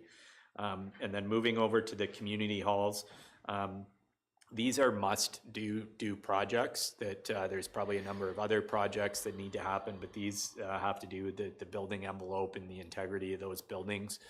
Our policy currently is 50-50, so the hall boards would have to raise 50% of the funds to advance these projects. Fortunately for Carly, they've had the school using the halls, so that was a boost to their reserves over the pandemic, that they're in a position that they'll likely have their contribution to advance that. So the funding for those projects are all predicated on that 50% funding. Mayor Greenlaw, I will note on the operating side of the community halls, again, I kind of alluded to the fact that it was obviously an in-depth review of our halls as recreation facilities was undertaken as part of that master plan. We will be presenting that report that will provide policy context, policy recommendations for council relating to the community halls. The budget has been prepared with all of the existing policy in place for those halls, and Ms. Roswellen and I will be penning a report to you coming out of the master plan with some recommendations on a longer term plan and direction for the halls. So certainly, you know, a lot of I think discussion over the years around the halls, and I just want you to know there's more information coming. There's a longer term strategy, that there are, you know, it's status quo in terms of what's in the budget, and there'll be more information coming before you. The capital is the must do and is funded in the context of current policy. So that, I think, concludes the recreation and community facilities capital. And happy to take any questions before we shift to operating. Excuse me, any questions from members of council at this time? Seeing none, please proceed, Mr. Binns.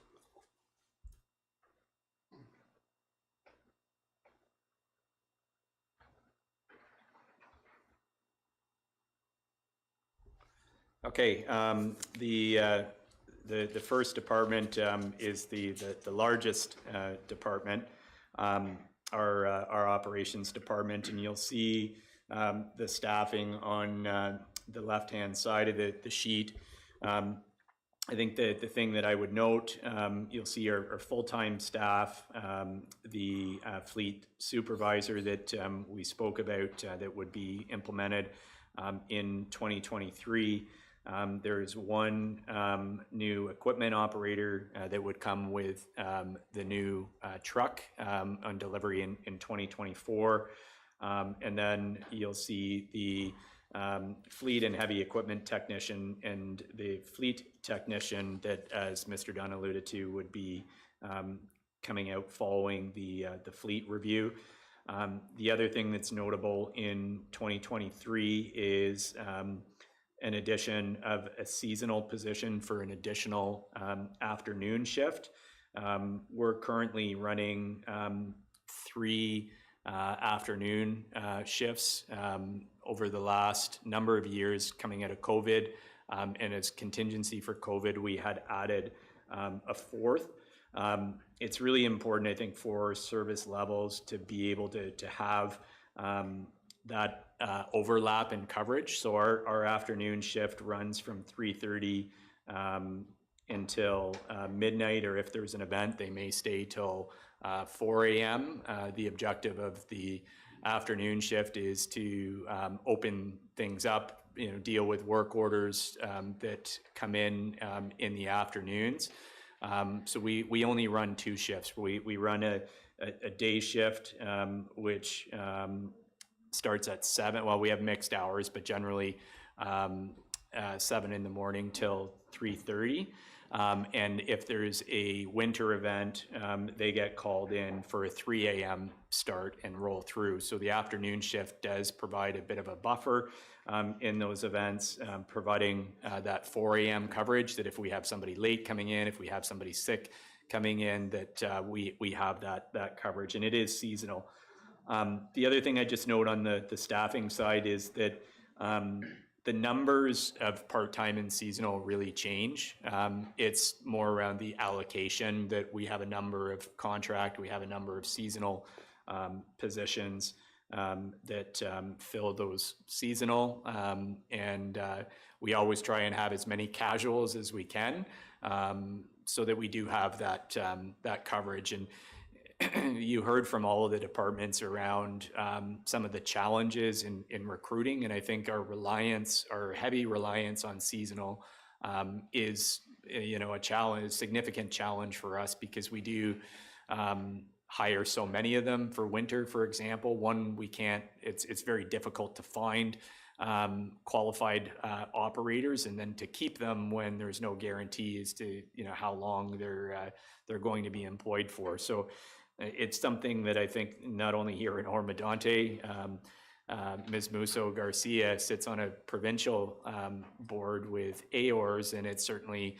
something that AORS is looking at how to address. How do we bring people in and keep them? And we're having those discussions as well from a strategic HR perspective on how we can incentivize. And the one thing I will say, and again, just a testament to, I think, what we can offer here in Oro-Medonte, is we've had full-time staff leave other municipalities, and I'm not going to state where those municipalities may be located, but they come to Oro-Medonte leaving full-time jobs to take a seasonal position here. So I think that just, says a lot about the culture here, and really trying to grow our team, both for operators and the supervisor roles, and at all levels of the organization. So that really is, I think, a competitive advantage for Oro-Medonte, in the training and development in those aspects that council supports in terms of your staff team. So with respect to the other variances that are in the budget, Materials and supplies, you heard, you know, general commodity increases. We do contract out a lot of our services. Fortunately, things like line painting and even our contracted snow removal, we've been working with the vendors to keep them around 5 or 6%, whereas their cost of goods, for example, in line painting, Carl, I think is like up 30+%.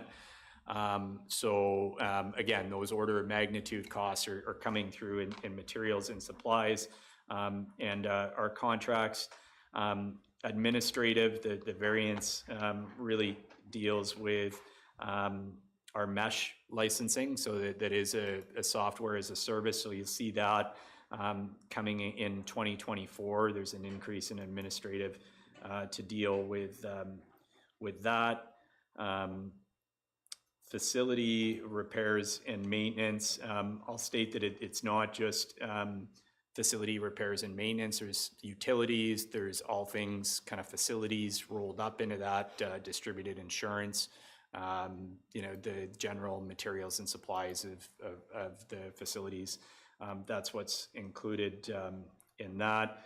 And then I just want to flag the township vehicle piece, because it again, it's a fleet component that we've never had really good data on our fleet, and I'm going to take something from what Carla and I were talking to our staff about this morning, that up until a few years ago, even just the unit numbers and the actual inventory of our fleet wasn't well documented. You know, it's really kind of advancing the sophistication of how we account for fleet.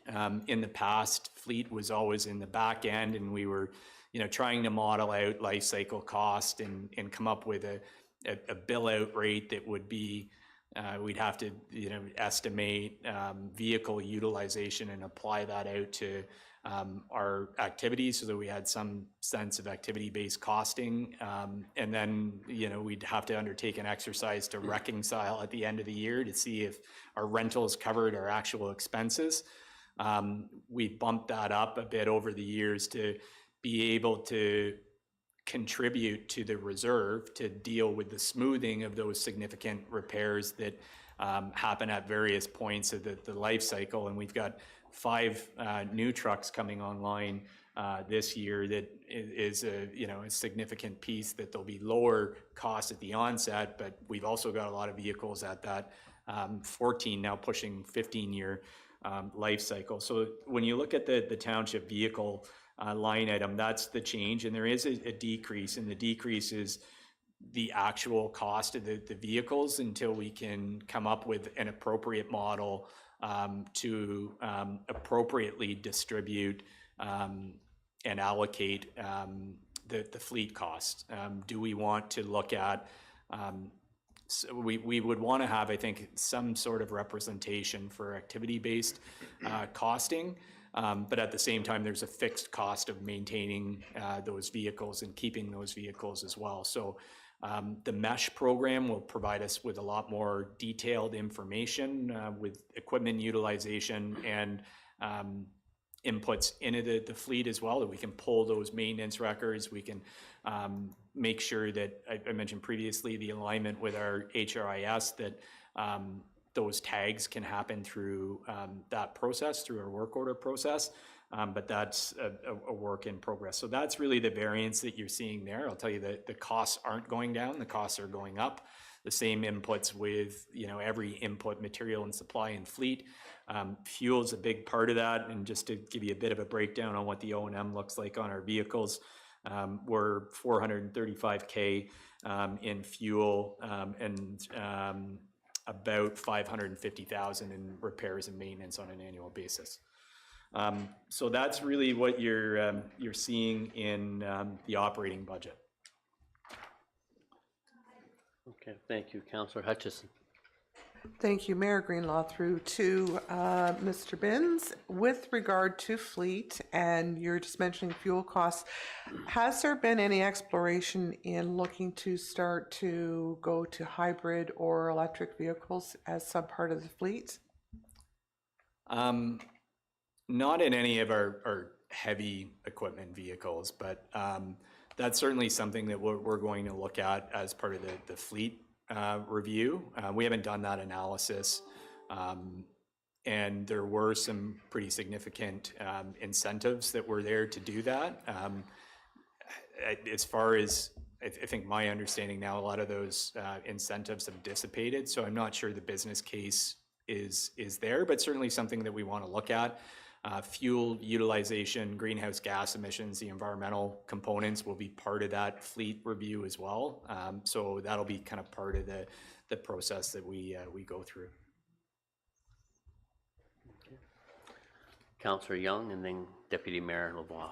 Thank you, Mayor. Sean, what happens to the vehicles, the trucks, I guess the pickup trucks in particular, at the end of that 14-year cycle? I'm just curious about, is there any return on the money? I can't see a dealer wanting those vehicles, but what happens to them, and what sort of kilometers are on them at the end of their term? Good question, Councillor Young. Some of them do have residual value. It's not much, I can tell you that. I think the last ones we put out, we might have got a few thousand. So there's probably more value in the scrap value, realistically, because they're just at that point. We do keep vehicles beyond the 14-year cycle as well, because we don't have any approved redundancy in the fleet. So the redundancy really comes from those vehicles that we're keeping. So we create a bit of an issue that, you know, we're keeping the vehicles that are in the best shape, trying not to incur any additional costs on them. So very, very little value is left. And again, that optimal life cycle, when we look at that, needs to factor in the disposal cost and the revenue that we can get around disposal, but at the same time needs to factor in the realities of what we're able to afford to do in cash flow as well. Thank you. Deputy Mayor Lavoie. Yeah, just a quick question. So the the line that says township vehicles, that line includes the fuel? Yes. Thank you. Okay. Councillor Schell.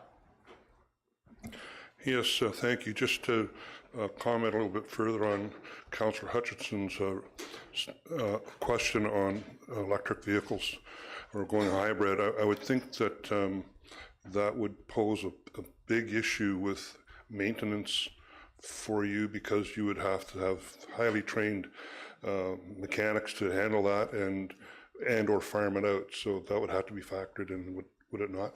Yes, absolutely. Thank you. Any further questions at this time? Seeing none.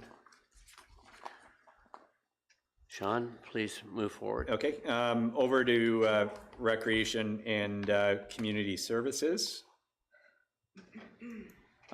So again, I'll focus on the left-hand side around staffing. Robin spoke about the supervisor community and recreation special events, and I think I alluded to that in the by the numbers and focus presentation. There was a base allocation that was there that was augmented to really focus on the community development side of things, not just direct programming. And adjustments in 2023. So that's what you're seeing in as the main driver in the 2022 and 2023 variance. And the note on the sheet does say an approved reallocation from transportation. Actually, what happened was the position was was currently part of the complement, and then when COVID came, that position got redeployed to parks and facilities. So it came out and now it's been reinstated. So just wanted to provide that context. And then similar to operations, the part-time isn't really based around numbers, it's based around hours. So it does get carved up in different ways. And although it says parks labor or facility labor, We do hire 4 students in parks, and we have a number of students in operations as well. The facility labor is just not in the arena. Our facility operators are just that. They're facility operators, and they do clean all of our facilities and help maintain a number of our facilities. There is an increase for a new seasonal, which is 16 hours a week for 52 weeks, again, just to augment. And that's offset through where we used to have contracted cleaning in the OPP building, the North Yard, and believe there's one other facility that was part of that. We had Service Master under contract before, and it was really cost prohibitive. It made more sense to bring that in-house, augment the hours, and that does give us a little bit more flexibility too in addressing some of the seasonal challenges we have in retention. So that's what you're seeing there. Same thing on the arena repairs and maintenance. We're not spending that much on maintenance and repairs. Just to put that into perspective, we're about $118,000 a year in utilities for the arena. We have things like SOCAN, which is tariffs that are required to be paid to music composers. There's fees for that, insurance. We're about $60K in maintenance and repair, and we do have fiber now. We have internet, reliable internet at the arena and our yard. So there are some incremental costs associated with those fees. That's what you're seeing there. And just a bit on the arena, we're about $250,000 plus whatever incremental capital. That's kind of the net cost of running the arena between revenues that are brought in through the user fees and the expenses, and that also includes distributed salaries and sorry, an approximate annual capital cost. So that's, and I would say our arena, I think, is better utilized than a lot of arenas. We're about 85% prime time and 50% non-prime. So the location between Barrie and Orillia, I think, serves us well for some of that non-prime usage. With respect to programs and events, we are running summer camps and getting back into community programming. The policy direction for those programs is direct cost recovery. So whatever instructor costs, whatever materials and supplies, marketing, et cetera, is covered through the registration fees. And that's kind of the go, no-go point for us. We do run some at a loss leader because some will run profit. So we try and manage that as cost neutral from a direct cost perspective. And special events, we have about 14,500 in a special event line item.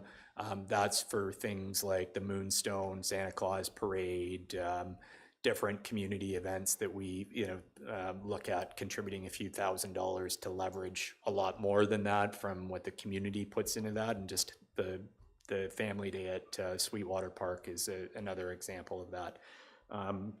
And Canada Day. So we do look to leverage grants for those things. And there is the grant section underneath 2023 and 2024 do have grants that would be for the special events. So I think I've covered all of the aspects. There is, I mentioned the Parks and Recreation Master Plan. So you do see that change in the master plan under, I think it's under arena repairs and maintenance actually. There's $32K that's left to complete that.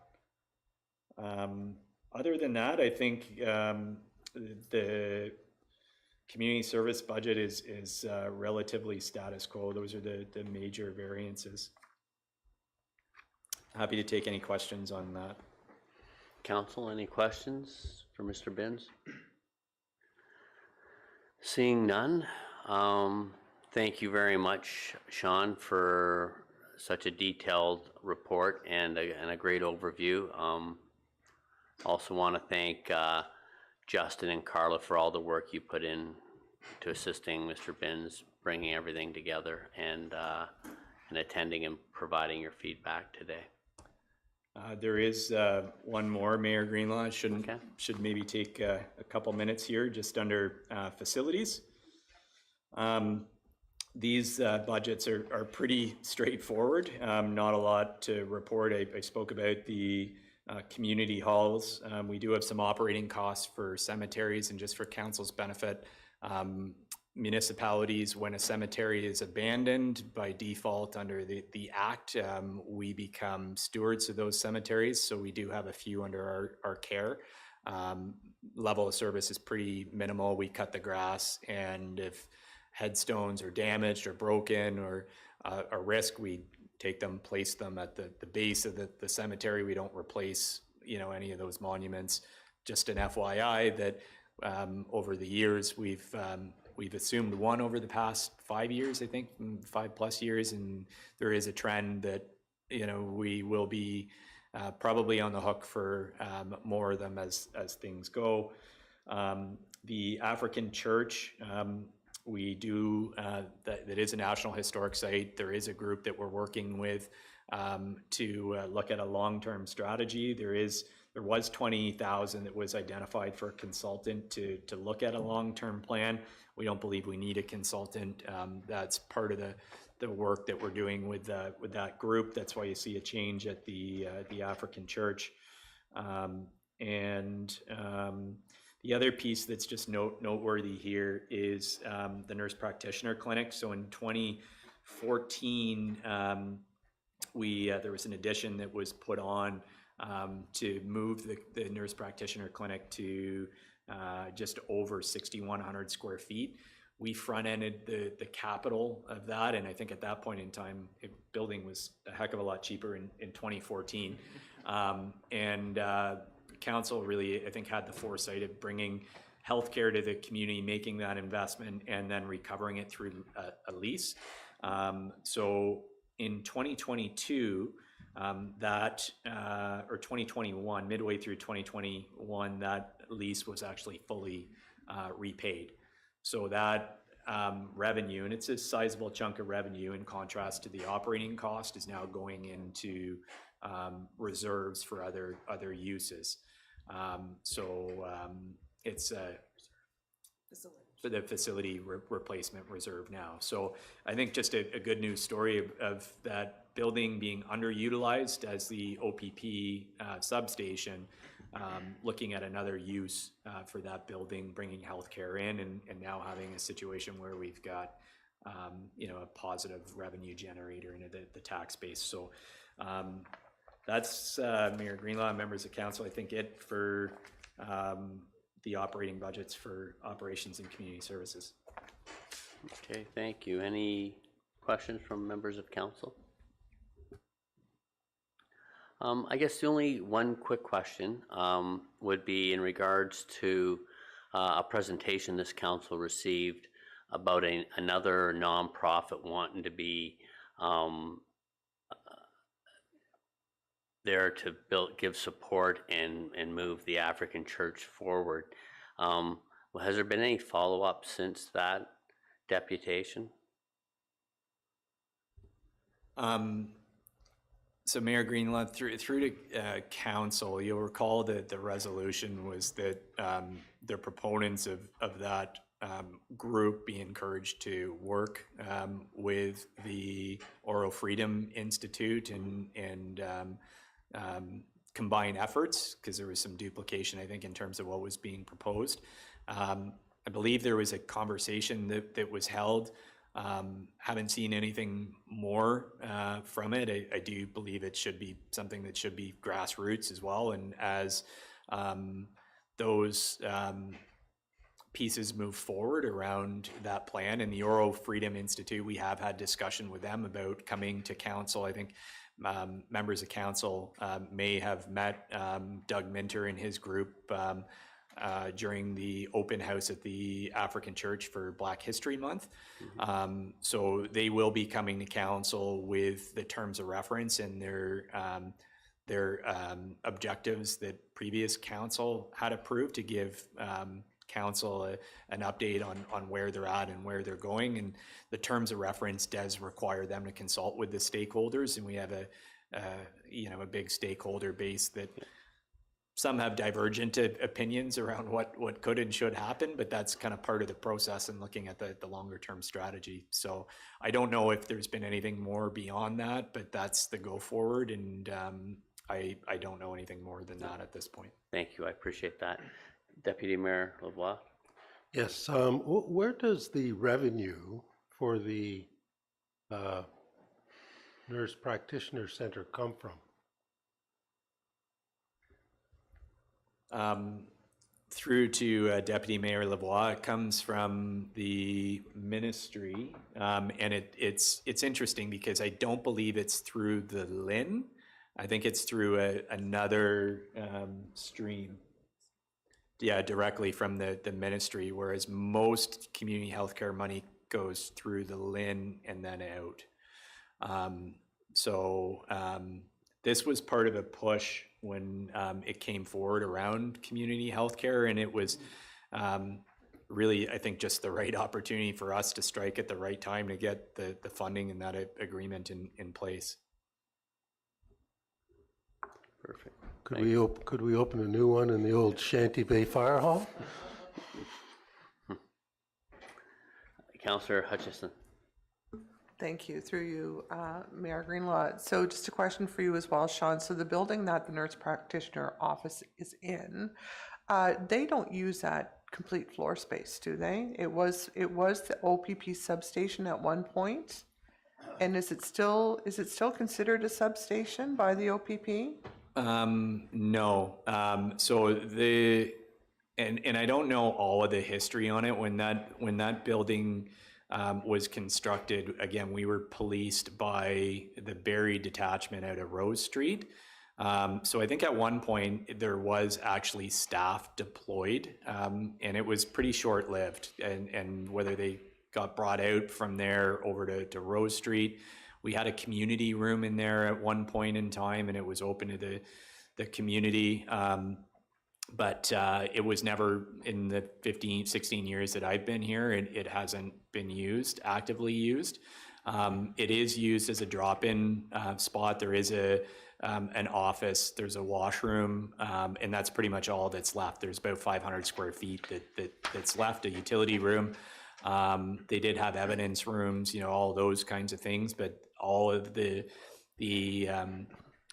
area that was really not utilized was cannibalized and repurposed to the nurse practitioner clinic. So it's literally just a washroom and a small office. Oh, okay, great, thank you. Okay, thank you very much. Any more questions? Seeing none, thank you. I take it that concludes, I don't want to rush you, but that concludes your presentation. So, Ms. Hewitt, how I know we're going to finish presentations next Wednesday with environmental services. So I don't know, Madam Clerk, we don't want to pass a motion to receive presentations, or do we leave it open until next week? Could you maybe instruct me on how you want to do this? Yes, if I can just have a moment, Mr. Mayor.